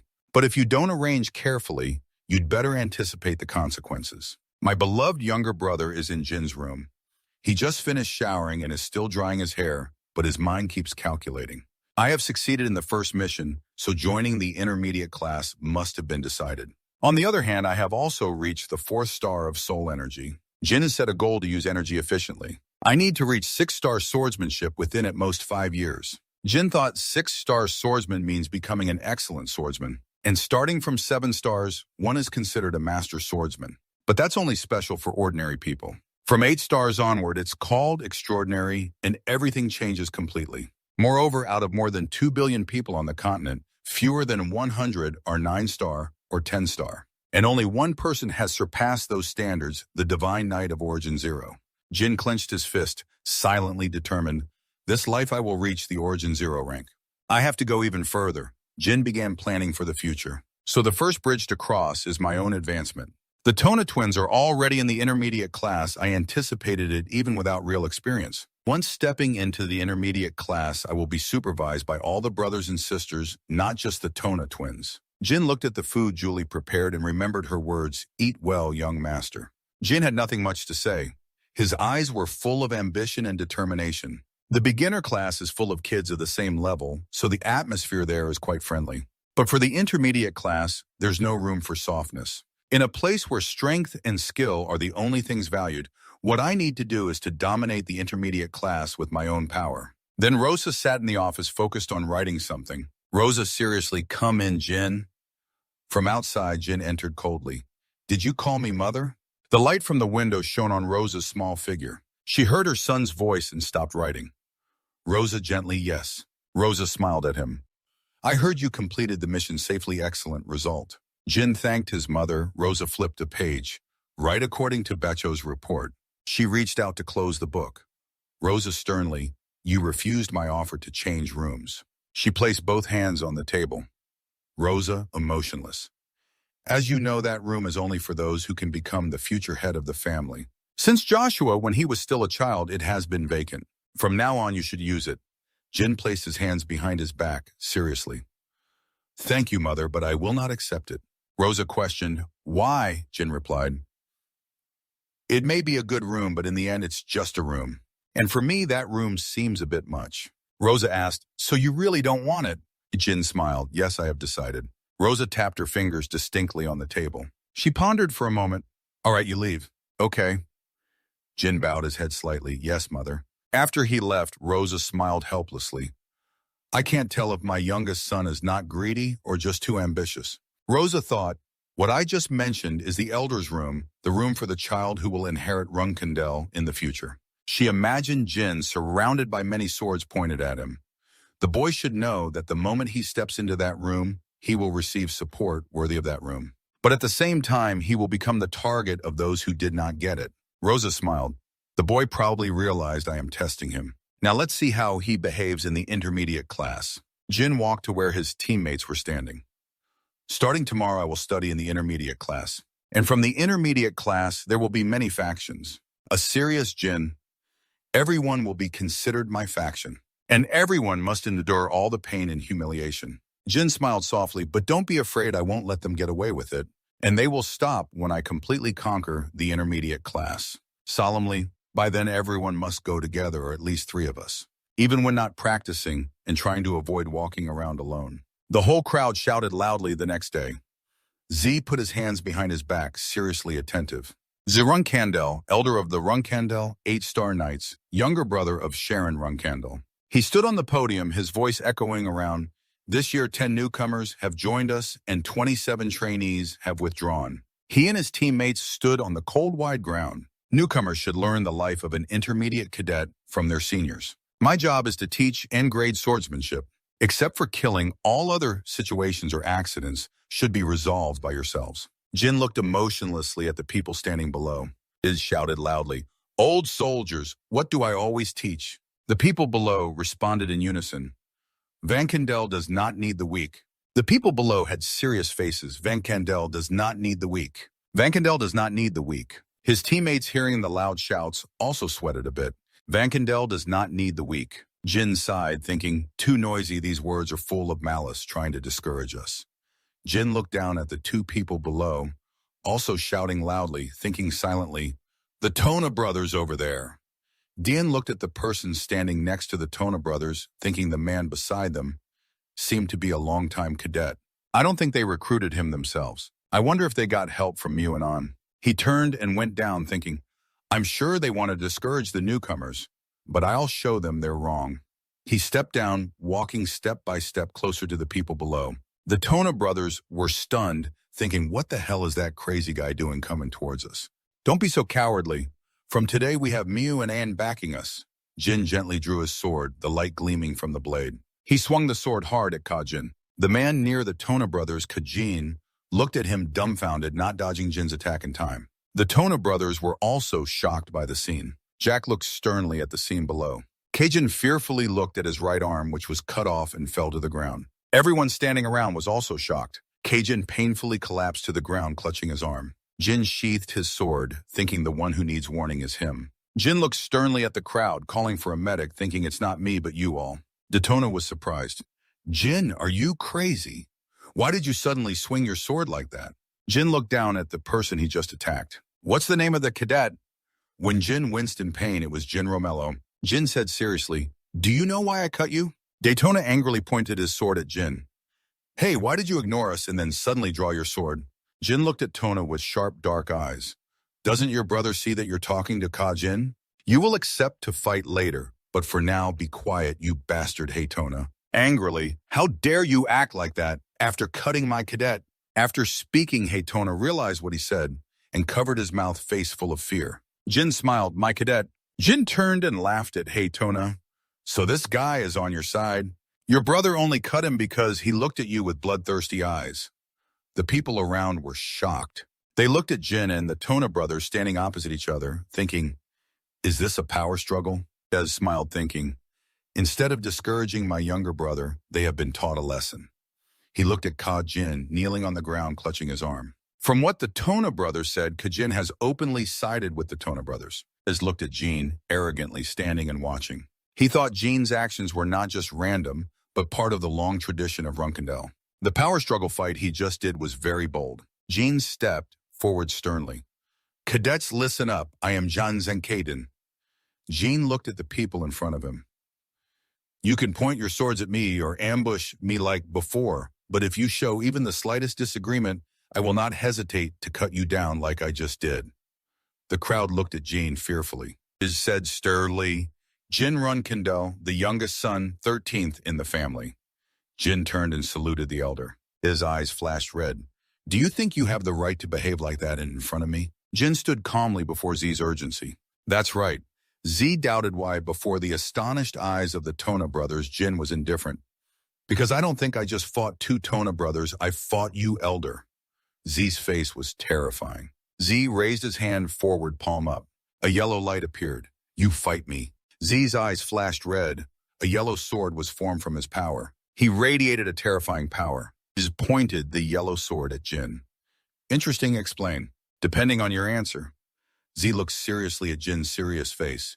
I can behead you right here, right now. After hearing Jin's challenge, Elder Runandell summoned a sword of light.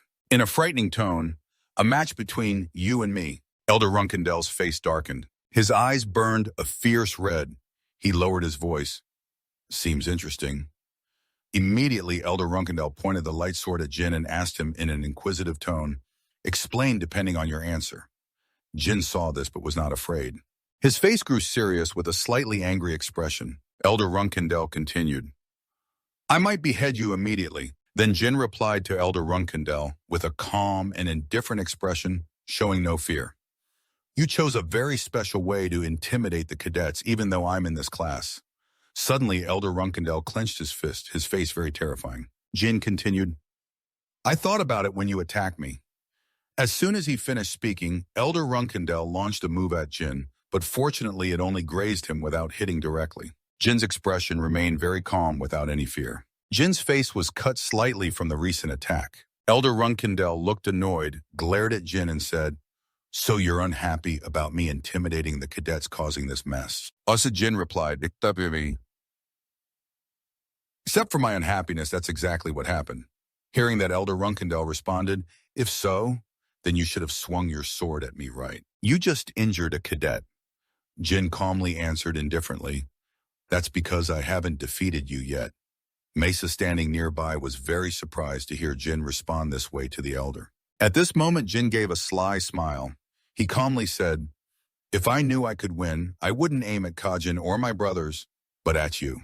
The light sword in Elder Runandell's hand gradually disappeared. He replied to Jin, "Seems like you don't value your life very much, huh?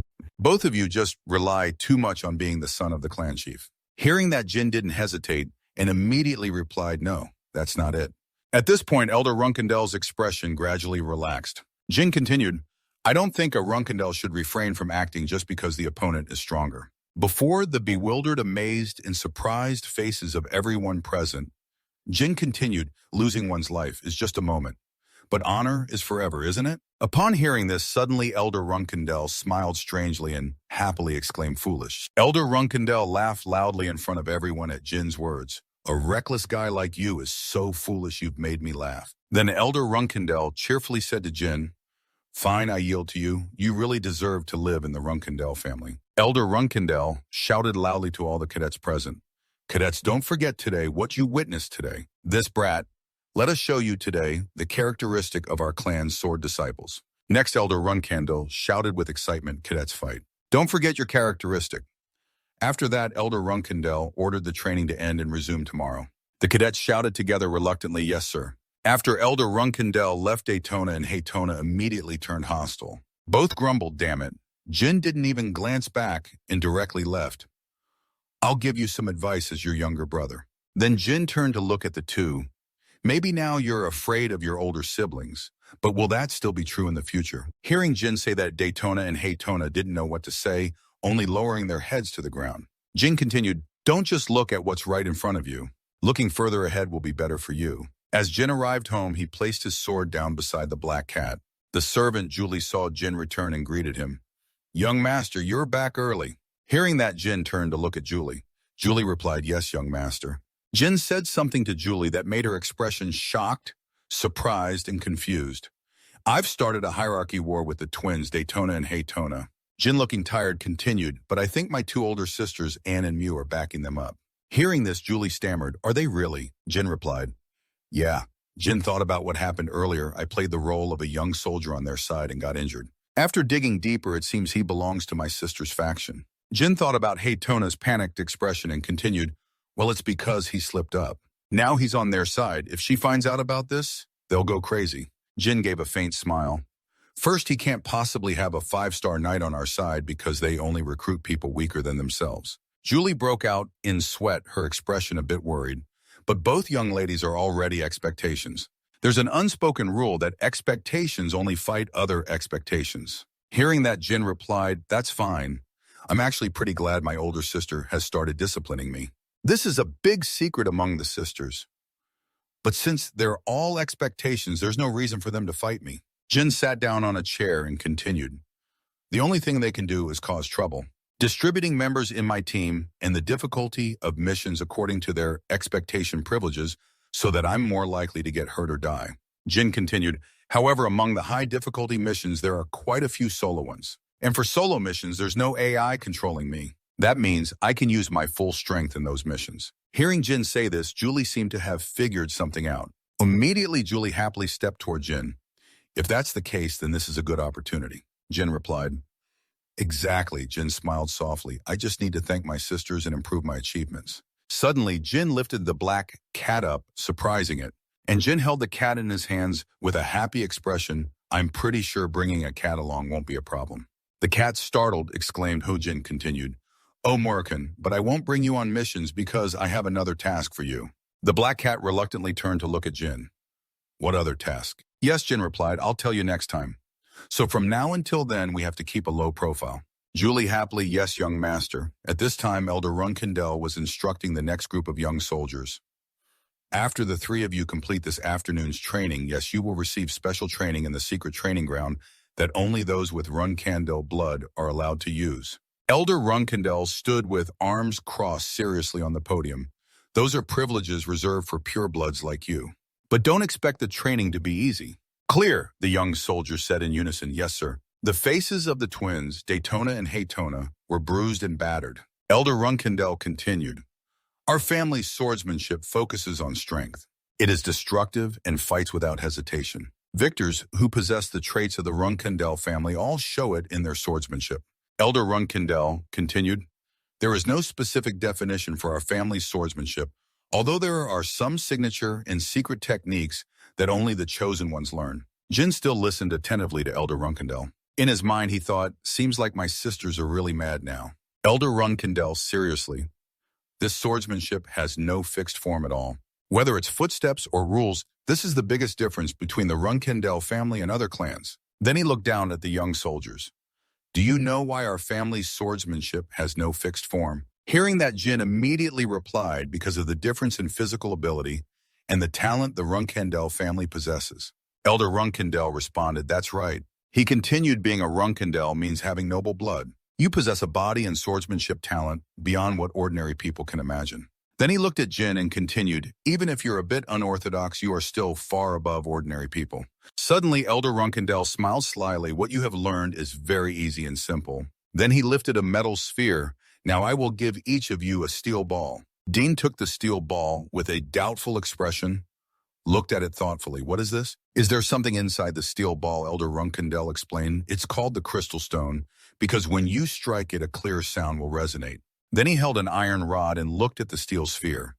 Now I will let you hear the 3 kinds of clear sounds it can make. Listen carefully. Immediately he struck the steel ball without hesitation. The sphere emitted a sound that made Jin Daytona and Haytona clutch their heads with discomfort. Elder Runkendell said, that sound is very unpleasant, right? Then he continued hitting the steel ball with the iron rod. This is the next sound. Surprisingly, this time the sound from the steel ball was not unpleasant, causing Jin and Haytona to be surprised. Elder Runkendell stood solemnly before the steel sphere. As you just heard, the crystal stone creates different sounds depending on the force you use to strike it. Elder Runkendell continued, if you don't strike hard enough, it will produce a very dull sound, and if you hit it just right, the sound will be magnificent. Hearing this, Jin seemed to understand the problem, thinking this is training to make sure every strike produces a good sound. Meaning, it's training to control strength, mental power, and serious focus. Considering the physical abilities of the Runkendell family, this is a perfect exercise, though quite simple. He stared at the sphere and thought further, but even so, this is just a repetitive exercise hitting the crystal stone. It's too safe to be a special training only for Runkendell family members. Suddenly, Elder Runkendell smiled slyly, swinging his sword forcefully toward the steel sphere. Now for the final sound, Jin was very curious. What is the third sound? I'm sure I heard a scratching sound inside the crystal stone, Jin thought, like a piece of metal. At this moment, Elder Runkendell swung his sword toward the steel ball. Suddenly, Jin seemed to realize something. Panicked, unable to think clearly. He rushed to Daytona and Haytona and shouted in a panic to lie down. At this moment, the steel sphere began to crack. Then it exploded directly. The explosion was huge. Smoke and dust spread everywhere. All 3, Jin, Daytona, and Haytona, were lying on the ground. Then they all sat up. Daytona and Haytona still didn't understand what was happening. What just happened? Elder Runkendell saw this and praised Jinno, the youngest seems to have good instincts. Then he looked at the deep dent left by the explosion. Yes, if you hit the crystal stone too hard, it will explode like this. Next, Elder Runkendell smiled excitedly. All right, you all know everything you need to. Let's start training. After Elder Runkendell struck the steel sphere, it exploded with an enormous blast, smoke and dust flying everywhere. Jin, Daytona, and Haytona were extremely bewildered and confused. After the big explosion, what was that? Elder Runkendell saw. The 3 had dodged the blast and praised, oh ho, the young master has really good instincts. Elder Runkendell looked at the dent caused by the steel sphere. Indeed, if you transfer too much force into pure stones, they will explode like this. The 3, Jin, Daytona, and Haytona, slowly stood up. Elder Runkendell continued after Luna, you are the first not to be injured in the explosion. Elder Runkendell scratched his chin with a serious expression. Most of your brothers have been trained by me. Simple drills like this are just formalities. I don't expect many to survive the explosion. Hearing this, Jin was a bit curious and cut off Elder Runkendell. Excuse me, how did second sister Luna dodge the explosion? Hearing Jin's question, Daytona and Haytona were very surprised. Hearing that, Elder Runkendell lowered his head and seriously thought about the past. I'm afraid you'll be disappointed to hear this, but all your siblings were able to do it. Jin replied, it's okay, isn't it? Elder Runkendell recalled Luna's past. At that time, Luna was standing in front of the steel orb about to explode. To be honest, she couldn't avoid it like you did. Your sister was also hit by the explosion, just like the other children. Luna was thrown far by the explosion from the steel orb. Elder Runkendell saw this and immediately ran over to check on her, but his expression showed some surprise. But Elder Runkendell was surprised because Luna's condition was completely unharmed. She was safe and sound, not injured at all despite the intense blast. Back in the present, after hearing Elder Runandell's story about Luna Jin Daytona and Haytona, were all very surprised, their eyes wide in disbelief. Elder Runandell continued, From today on, you three must train with the pure stone every afternoon. Elder Runandell closed his eyes seriously, saying that training would continue until they could hear its sound in any situation. Understood. The three responded, yes, understood. On a beautiful afternoon in Luna's room, she was sitting and relaxing while reading a book. The nanny entered the room carrying a tray of tea. Miss Luna looked up when Nanny came in. Nanny, thank you. Nanny poured a cup of tea for Luna and placed it on the table. Is this about what you told me last time? Luna asked. Yes, about your siblings trying to assassinate, right? Then Nanny sat on the chair beside Luna. Well, Madame Mew and Anne are suspicious of me now, and they also know about young Master Jin, so that possibility is very high. Luna looked at Nanny. Their actions are a bit reckless, but without any purpose. Could they be crazy enough to plan an assassination in the arena? Luna picked up her cup of tea and looked at it thoughtfully. After all, they're forbidden from participating in the inheritance battle against Zankandel. Luna's eyes seemed full of deep thoughts. Moreover, if Father knew their plan, this house would be turned upside down. Their lives would also be in danger. Seeing Luna's expression, Nanny comforted her. Do you think there's a chance young Master Jin lied? What if it was just a misunderstanding? Luna thought about Jin. He's 10 years old now, so I think both possibilities are likely. Besides, we've been investigating this for 5 years and haven't found anything. Luna thought about greeting Jin looking at her. I didn't know, but I almost died. Luna continued. I don't think Jin lied. Back then he was very cautious around me. Luna looked at her reflection in the teacup. It wasn't that he just suddenly felt that way. I think it was intuition. He sensed it. Hearing this, Nanny asked, so should I investigate Madame Mew first? Luna put down her teacup. Yes, please, I'm counting on you. Getting stuck like this makes me very worried. This gives me a bad feeling. Nanny replied, I'm the one who should be worried.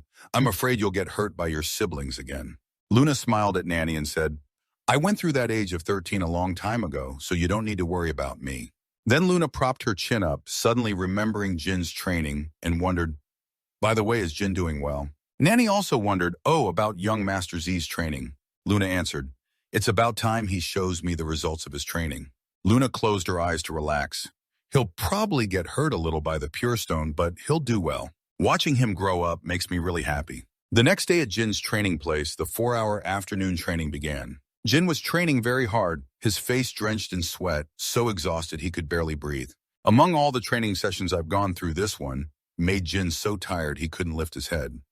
It really made me feel terrible. Seeing this, Elder Runandell picked up the paper in front of Jin and said, take a 5-minute break. Jin sat down to rest, holding his sword with trembling hands, his eyes tightly shut. At first I thought this training was to help me control my power and will, but it turns out it wasn't. From the start, I had to focus on trying to limit my own light energy. Jin was thinking about Elder Runandell swinging his sword against the steel orb to break the pure stone without needing to use it like you did. Right now I still lack basic strength. Jin trembled, doing his best to hold the sword in his hand. I have to train to make my light energy stronger. Jin took a deep breath to regain his strength. I have to train to clearly hear the pure stone and easily break it. After a while, Jin sat calmly in front of Elder Runandell. Don't rush, stay calm. This is just something we siblings had to do when we weren't mature in our past lives. I'm sure I can do it too. At that moment, Elder Runandell glanced at all three, Jin Daytona and Haytona, then looked at Haytona. All three are doing quite well and gradually improving. Haytona argued with Daytona, didn't you just say it cracked? Then he looked over, here Tona was trembling. Tona argued with Tona, where exactly did it crack? Then Elder Runandell continued to look at Jin, who sat calmly but was the most special of all. In Elder Runandell's heart, he was very happy. He stroked his chin and smiled slightly. Maybe he can surpass Luna's 6th grade. After a while, as it got darker, Elder Runandell's voice echoed. Ridiculous now. Only Jin is still awake while Tona and Haytona have both fainted and are rolling on the ground. Elder Runandell instructed Jin, give this to your brothers. If they want to faint again tomorrow, then they don't need to come. Jin obeyed, understood. Then Jin left and Tona and Haytona also woke up and painfully dragged themselves home. The twin Tona fainted later than I thought, but after all, Runandell is still Runandell. Jin walked proudly with the youngest kid. After Jin left, suddenly Elder Runandell couldn't hold back and shouted, why is he the youngest? He showed a deeply regretful expression. If he had been born 15 years earlier, he could have become a talent to dominate the entire Runandell clan. What about that damn older brother? Such a pity. Elder Runandell was helpless, sitting down with a sorrowful expression. No matter how I think about it, it's such a pity, such a pity.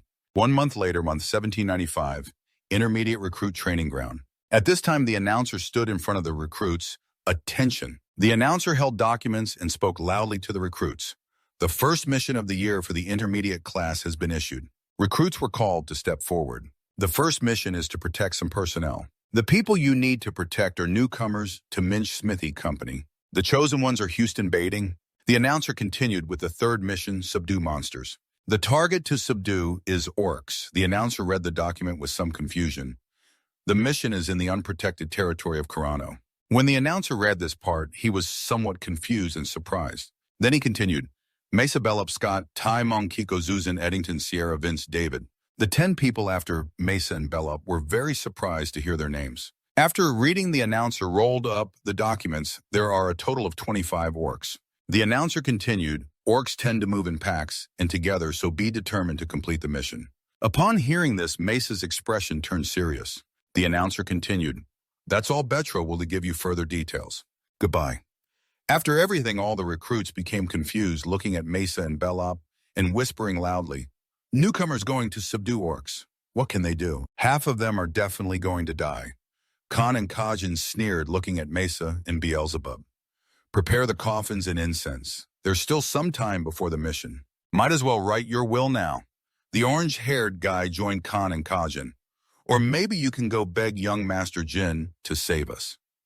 We're too scared. Hearing that, Tai Mong got angry. What did you say? Mesa stayed calm and stopped Tai Mong. Ignore them. Tai Mong, we can't fight them yet, and the mission hasn't even started. Getting injured would be a big problem. Tai Mong was still angry, but Mesa said those bastards still have young Master. Suddenly, Mesa became angry. She stared at Tai Mong with an angry expression and shouted, shut up and stand still. Did you forget? This is the Runandell family.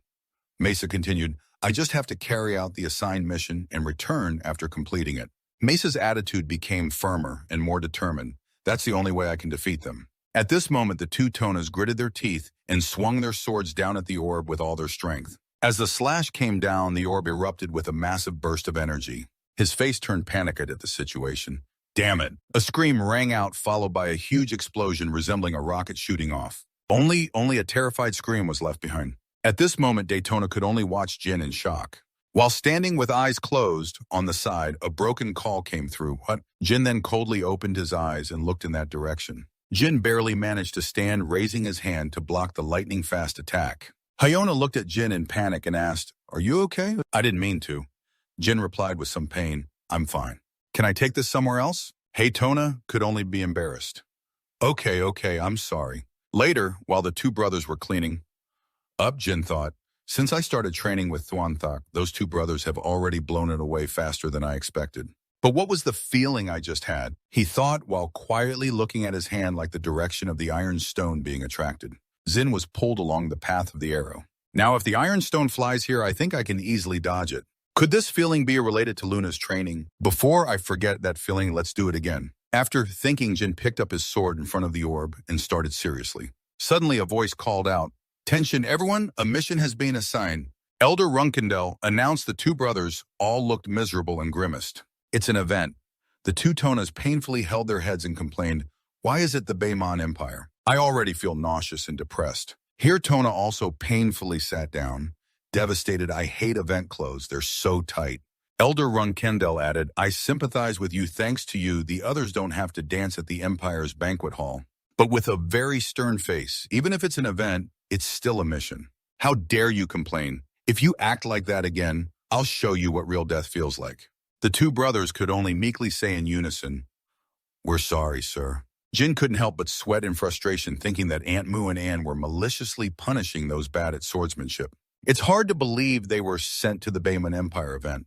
Then he explained again, "Because this is a big event that the Runandell family can hardly refuse. There will be very strong people there for entertainment. Come and observe them, to see if you can learn anything." Both replied yes. Then Elder Runandell called again and Jin immediately responded, "Yes, sir." He looked down at the mission documents. Your task is, Jin, to assassinate a key figure. The target is the plaything of the owner of the Talaris ice castle, one of that woman's lovers. Jin listened calmly while Haytona was startled and shocked. Elder Runandell then asked, "You know about the ice castle and its owner, don't you?" Jin replied again, "Yes, sir. The ice castle is just a gigantic tower rising in the sea west of the 6 landlords. The owner of the ice castle is the one who possesses that place. The 51st ice castle owner, Talaris, is nicknamed the Spider Spirit of the Abyss. She is notorious for brutally punishing anyone who dares to touch her lovers. The ice castle is an independent force beyond the control of the Runandell or Zippo families. You know how strong the ice castle and its owner are, right?" Elder Runandell asked again, then handed over information documents about the assassination target named Carol Chandlerer.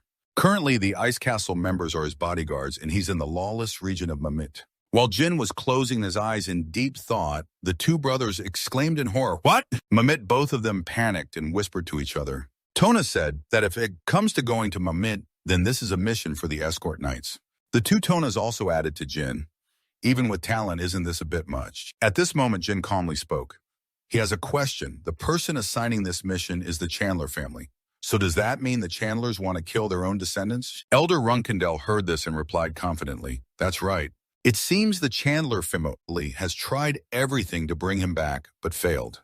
They probably think it's better to kill him than let him reveal family secrets. So do you think you can carry out this mission?" Hearing this question, Jin's face turned cold as he agreed, "I will do it." Seeing such decisiveness without hesitation, Elder Runandell couldn't help but be surprised. "Why you?" He observed Jin's composure and thought to himself, "Doesn't this guy know about the ice castle and Mamit? Why did he agree right away? I thought I'd have to tell Kai Van if he resisted." After thinking, Elder Runandell said no more and declared, well, decisiveness is good. The 3 of you will depart in 2 days." The two brothers were still very worried and stammered to Jin, "Uncle Jin, are you really going to Mamit?" He said if he wants to go, why stop him? "Yes, afternoon training will be canceled until the mission is complete. Personal training will be limited to not interfere with the mission." The two brothers could only answer together, "Yes, sir." Jin also replied briefly, "All right, uncle." At this time, Haytona turned and called out, "Hey, Jin, little Uncle Jin." Confused, he asked, "What?" He stammered, "What? Yeah." Then suddenly excited, he said, "If necessary, say you're from the Runandell family." Tona added, "Yeah, no one would dare touch you then." Seeing them awkward like that, Jin felt helpless and said, "What should I say? Worried about you in every way." Hearing that, the two quickly refused. "No, we're always worried about you." "That's right, because this place will deal with you, so don't die by then." Jin ignored it, grabbed his sword, turned and said, "You guys better change your mind by the time I get back." While speaking, Jin coldly slashed at a sphere. The two brothers just trembled, hugging each other, with wide, scared eyes staring at Jin. After slashing, Jin turned back and smiled brightly. "Do you like the older sisters or me better?" Suddenly, Elder Runandell's voice rang out, "Hey, Tona here." Both Tonas replied in unison. "Yes, sir." Watching Jin's back, he said like a youngest son, "Tell him to prepare. Don't provoke him until we're strong enough. If you want to live long," he warned them with a deep, meaningful look. Very quickly, 2 days passed, and a group gathered. "Young master, you'll be going to the lawless region of Mamit." Jin replied, "Yeah." Then Mesa asked, "But young master, what about your hair color?" Jin's hair color had changed by now. Then he explained, "I'll disguise myself. I can't be recognized as a Runandell." "Understood." He cheerfully reminded, "My mission is different from yours, so I will use a different teleport gate. I have to go through all your immigration procedures." "Is it a suppression mission?" Jin asked, and Mesa answered, "Yes." Suddenly he asked, "You all look so down. What's wrong?" Mesa and the team all looked unhappy. Then she denied it. "Nothing, we just wanted to say goodbye." Jin felt it was a bit exaggerated, so he joked to lighten the sad mood. "Goodbye, like this is the last time we'll see each other. Well, if unlucky, some might die, but worrying won't change anything, right? So focus on what's in front of you. I'll definitely come back. Don't worry too much." Bellup forced a smile and said, "Yes, young master. Please be careful." Jin patted his shoulder to reassure him. "Yeah, see you later." Later, Julie sighed. "How cute that was," Jin replied. "Right. Take care of them, okay." Black Dragon also spoke up. "Don't worry, I'm the master." Before he could finish, Jin cut in, "Don't get caught and don't stand out too much." Black Dragon angrily gritted his teeth. "Oh man, kid, you should be the one careful not to get caught, and don't be overconfident relying on your disguise class. I'm out." After a while, Jin led the horse outside. Julie looked to one side and said that Lord Murahan wasn't here, so it would be very quiet. Jin then said, "Consider it a break, Julie. I'll bring gifts back for her." Sincerely clasping his hands with a worried expression, but still worried about the mission to assassinate the castle lord's lover. "I know the young master is not a mid-level soldier, but Mamet is still a very dangerous place. Please be careful on your journey." Jin replied while mounting his horse, "I will return." He confirmed and left with a bright smile. Scene shifts to the lawless region of Mamet, a gathering place for the lowest criminals. At this time, a tall man carrying weapons pushed open the door and shouted, "Hey, you scum! I just got here. Why no greetings?" Inside, a voice replied, "Gel Gel Gel. Who's this?" From Thon village. Running away again. The man called Thon entered the drinking area and responded proudly, "That's right, I'm back, the sanctuary of undisciplined criminals, here rumored to be heavily influenced by those terrible people." Suddenly, the group of criminals turned toward the door as if they had noticed something. Jin appeared then with cold, sharp eyes, a grim reaper expression so fierce that not even grass could grow. Inside, some people were astonished. "Huh? Is there really a newcomer?" Jin ignored them and flicked a coin saying cold water and something simple, haha. Murmurs broke out, "Look at this guy." The boss said nothing, just happily grabbed the coin. Then he sat down at the table. Thon appeared, patted his shoulder, and asked boldly, "Who are you, newcomer?" A former rank 9 trader knight. Seeing Jin not answering, he approached, eyes wide, gnashing teeth threateningly. "Hey, newcomer, if you're new here, you should learn our rules, right? Now be silent, kneel, and lick my toes." Before he could finish, a sharp blade suddenly pressed against his chin. A gush of blood splattered on the table, and before the man fully fell, Jin angrily slammed the table and stood up coldly, demanding, "How much longer do you want me to wait?" The faces of those inside showed obvious panic and shock. Then a burst of excitement erupted. "Ah ha ha, we're doomed. I knew this day would come." The whole group cheered, raising their beer mugs. Jin saw the situation and just pursed his lips, frowning, thinking as his master said, "This place is full of true lunatics. To be accepted by these criminals, you have to show skill and bravery." Then he drew a sword and spoke again. "He has helped me a lot in this life. In the last, I hope one day I can repay my master." Later, a cup of water and a plate of cakes were carefully served, assuring me there's no poison. Jin replied, "Poison is banned here, at least I know that." Seeing Jin knowledgeable, the man took more interest. "You're young, but know a lot. Do you have family here?" Jin placed a gold coin on the table and said, "That's none of your business." The man picked up the coin and went straight to the point. What do you want?" "Opium." "I have some good stuff. It's been selling out lately, or are you looking for someone?" He ate while replying, "Is there anyone named Hister here?" The silhouette of a young woman with long red hair appeared. The boss closed his eyes and shook his head. "No, I'm sure not." Jin said, "I understand then. Can you suggest a few places to stay overnight? Preferably places without a lot of bugs." He quickly suggested a place fitting that criteria. "There's a guest house called Moonwell on the west side of the city. It's where the king of Mamet lives, so you don't need to worry about chaos like just now." Later, it was evening at the Moonwell guest house in West Mamet. Jin had arrived there. He silently thought Ankara Zendler is the worthless son of a count. He grew up in a glass cage, never knowing hardship. He is crazy. For pleasure and indulgence, he has nothing but bloodline and looks. He is a bastard who bows to the strong and tramples the weak. The reason he's in this dangerous city is to attract the attention of the mysterious castle lord, who is currently obsessed with his new lover. This is the guest house he's staying at. The man from before said, "There's a new kind of opium in Mamet. Surely he's using drugs in his room because he's one of the lovers of the mysterious castle lord, and he definitely has bodyguards with him." At this moment, he was stepping up the stairs into the guest house, so we should start by grasping the situation inside the room first. At this moment, Jin had stepped inside the house. Someone inside was grinding their teeth angrily, questioning why he said he couldn't do it yesterday, telling him to do it for him, and asking if he had any problems. Jin stopped and looked at that image, thinking today must be his lucky day. Who would have thought he could meet him right away? The guard said, "We can't let him continue like this." But Ankara Zendler was still very resentful, cursing, "Damn it, hurry up. I beg you, without that thing, he won't survive even an hour." With that aggressive attitude, this guy was just completely helpless, no doubt about it. "Young master, you also have to remember that our job is to protect you, not to please you." But Ankara Chandler pointed and shouted, "Shut up,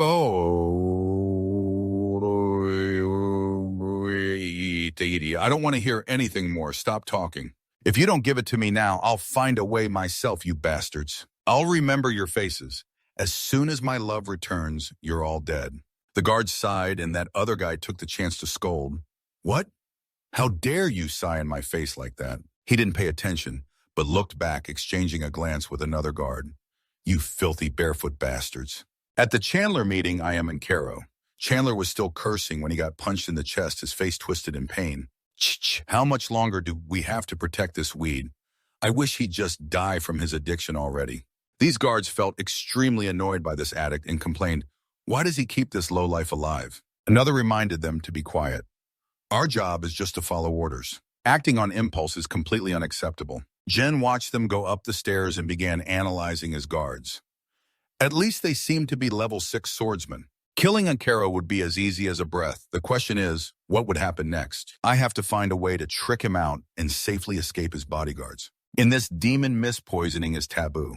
If I use poison to assassinate him, the entire mist will rise against me. But his guards are a huge obstacle to killing him. How can I secretly kill? And Caro right in the moonwell. Jin's face showed deep thought. Suddenly he slammed his hand down hard and said firmly, all right, I've decided. His face clearly showed excitement. After a while, dawn arrived and a voice outside said, how many guards does that guy have? 6, miss, came the reply. The young lady folded the document in her hand and said cheerfully, sorry everyone, just because of some bastard who doesn't know his place. You all had to work so hard. 2 weeks responded happily. But today we'll put an end to that, right? The young lady herself came here to make things easier for us. The young lady said, exactly, a guy like him I can kill whenever I want. Someone said he's at the moonwell, right? Hurry up. Good news should arrive early. 2 weeks replied, yes, miss. Scene shifts to another place. At this time, lightning streaks appeared in the sky, then started gathering and pouring down. The space below shook violently. Everyone was dizzy and struggled to hold on. 2 weeks spoke up. Is the young lady heading straight there? The young lady, affected, almost cursed, what the hell? Looks like we picked the wrong unlucky day. She struggled to resist the power and said, scene shifts back to Jin. He slammed his hand on the table. All right, I've decided.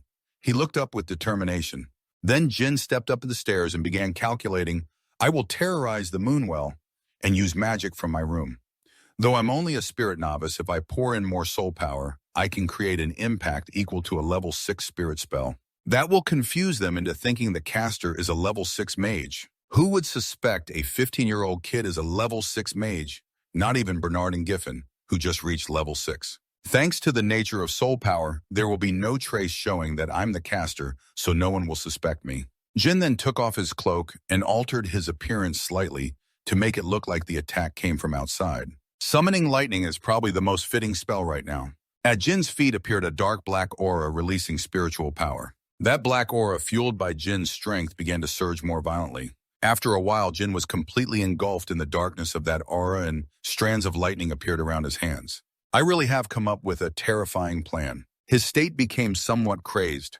The lightning spread more and more gradually, gathering into a massive and powerful lightning stream. Jin's face appeared within the lightning stream. So this is the effect of Jin's lightning summon. The group of young ladies below were enduring this fierce attack. The excited young lady said, what's going on? Looks like I chose the wrong bad day. This young lady was named Sirius Idoma, captain of the Secret Palace's 7 Swords, daughter of the Palace Master. Jin's lightning power grew stronger and stronger, descending to the point that visibility became impaired. At this time, 2 weeks behind, guessed it seems some guy from the Moonlight Well has angered a high-level mage. Sirius Idoma anxiously agreed. That seems right, but it could also be an attack targeting the Secret Palace. Suddenly, Sirius Idoma turned and said, there are 6 of our people inside the inn, not to mention Mother, and Caro's lover is there too. Then she ran off, urging, let's go. I don't care what happens to that. And Caro, prioritize our people's situation. The 2 others followed, replying, at your command, miss. While running, they saw the lightning stream flickering through the dark clouds ahead. Moments later, that lightning surged down. The house ahead exploded, sending debris flying into the air. They ran out of the rubble, but didn't forget to curse. Damn it, who the hell did this? Hey, you bastard. The one who killed Jeffrey's mage before. If it's revenge from them, why am I the target? 2 weeks rushed forward, yelling, damn it! Sirius Idoma shouted anxiously, then stopped him by 2 weeks. But at that moment, a flash of light appeared ahead, blocking them. A gigantic lightning mass larger than ever appeared again, surging down and causing everything below to explode. 2 weeks stood before the shocked, exclaiming, "What is happening?" Sirius Adoma was also confused. That powerful shock must be the final attack.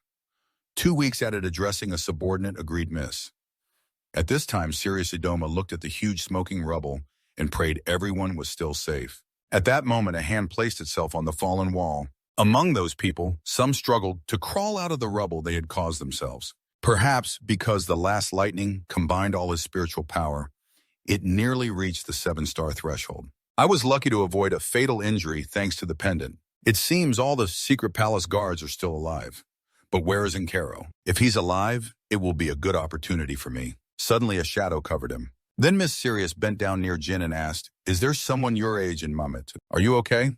So you were caught in the attack too." His face was dazed and stunned as he looked up at her. Then Sirius didn't wait for his reply and said, "Quick, get out of here, stand up." 2 weeks stepped forward to report Miss our people over there are injured but still alive. Sirius happily said, "That's good. Gather everyone outside. If they're still protecting Yankaro, order them to handle him immediately." He replied, "At your command, miss." Then she reminded, "Those attacks are similar. They must be masterpieces from the same person.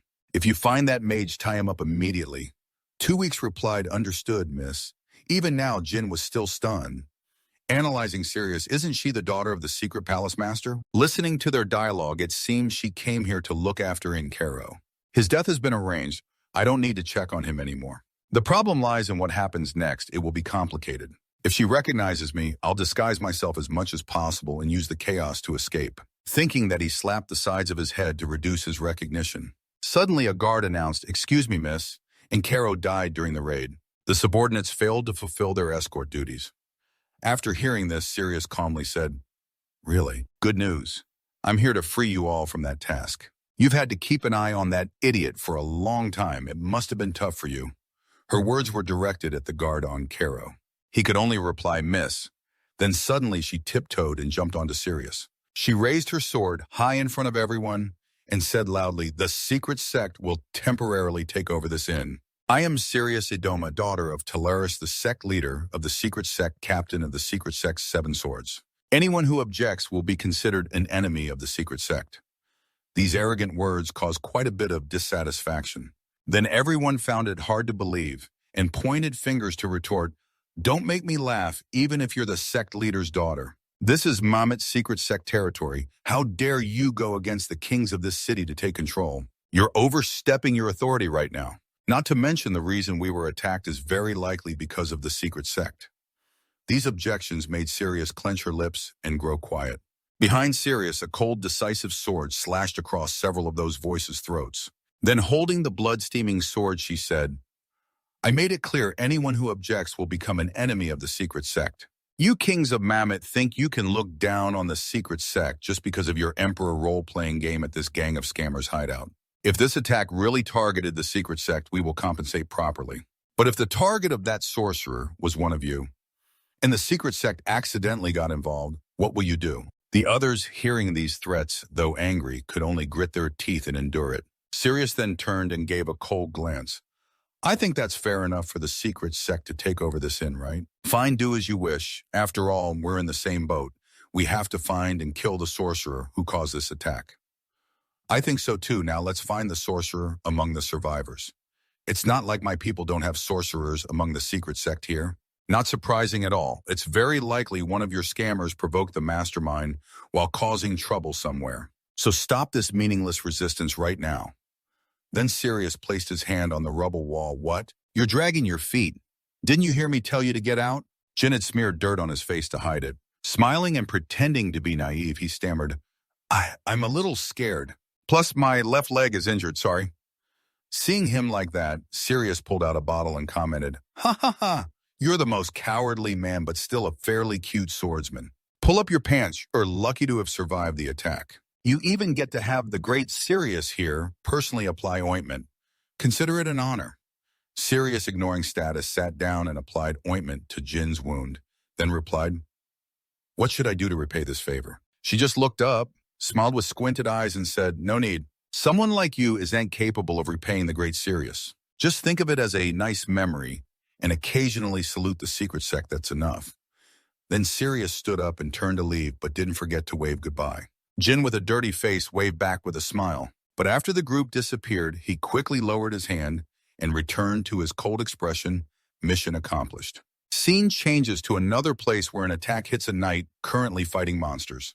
The monster screams in pain, mouth wide open. Then the huge corpse crashes heavily onto the ground, causing a loud tremor. A voice sounds, 18 knights finished fighting, stepped on the monster's corpse, then cheerfully said, I think we can all survive and return. The two excitedly high-fived, went back together, then trampled on the honor of those jerks who dared mock them. Suddenly a voice called out, Diamond and Scott, don't be complacent. There are still 7 monsters left. Mesa said seriously as a reminder, and they replied, yeah, I know. Mesa said orcs always move in small groups, and since they're wandering alone now, it's quite easy to kill them. Maybe the gods are supporting us, or Master Jin has received the protection of the gods, and that positive energy is spreading to others. Mesa frowned as she thought, then assigned tasks again. For now, quickly continue the search, stay alert until the very last minute, and be careful. Suddenly a noise came from the nearby bushes, and then the black head of Lord Cat peeked out from the bushes.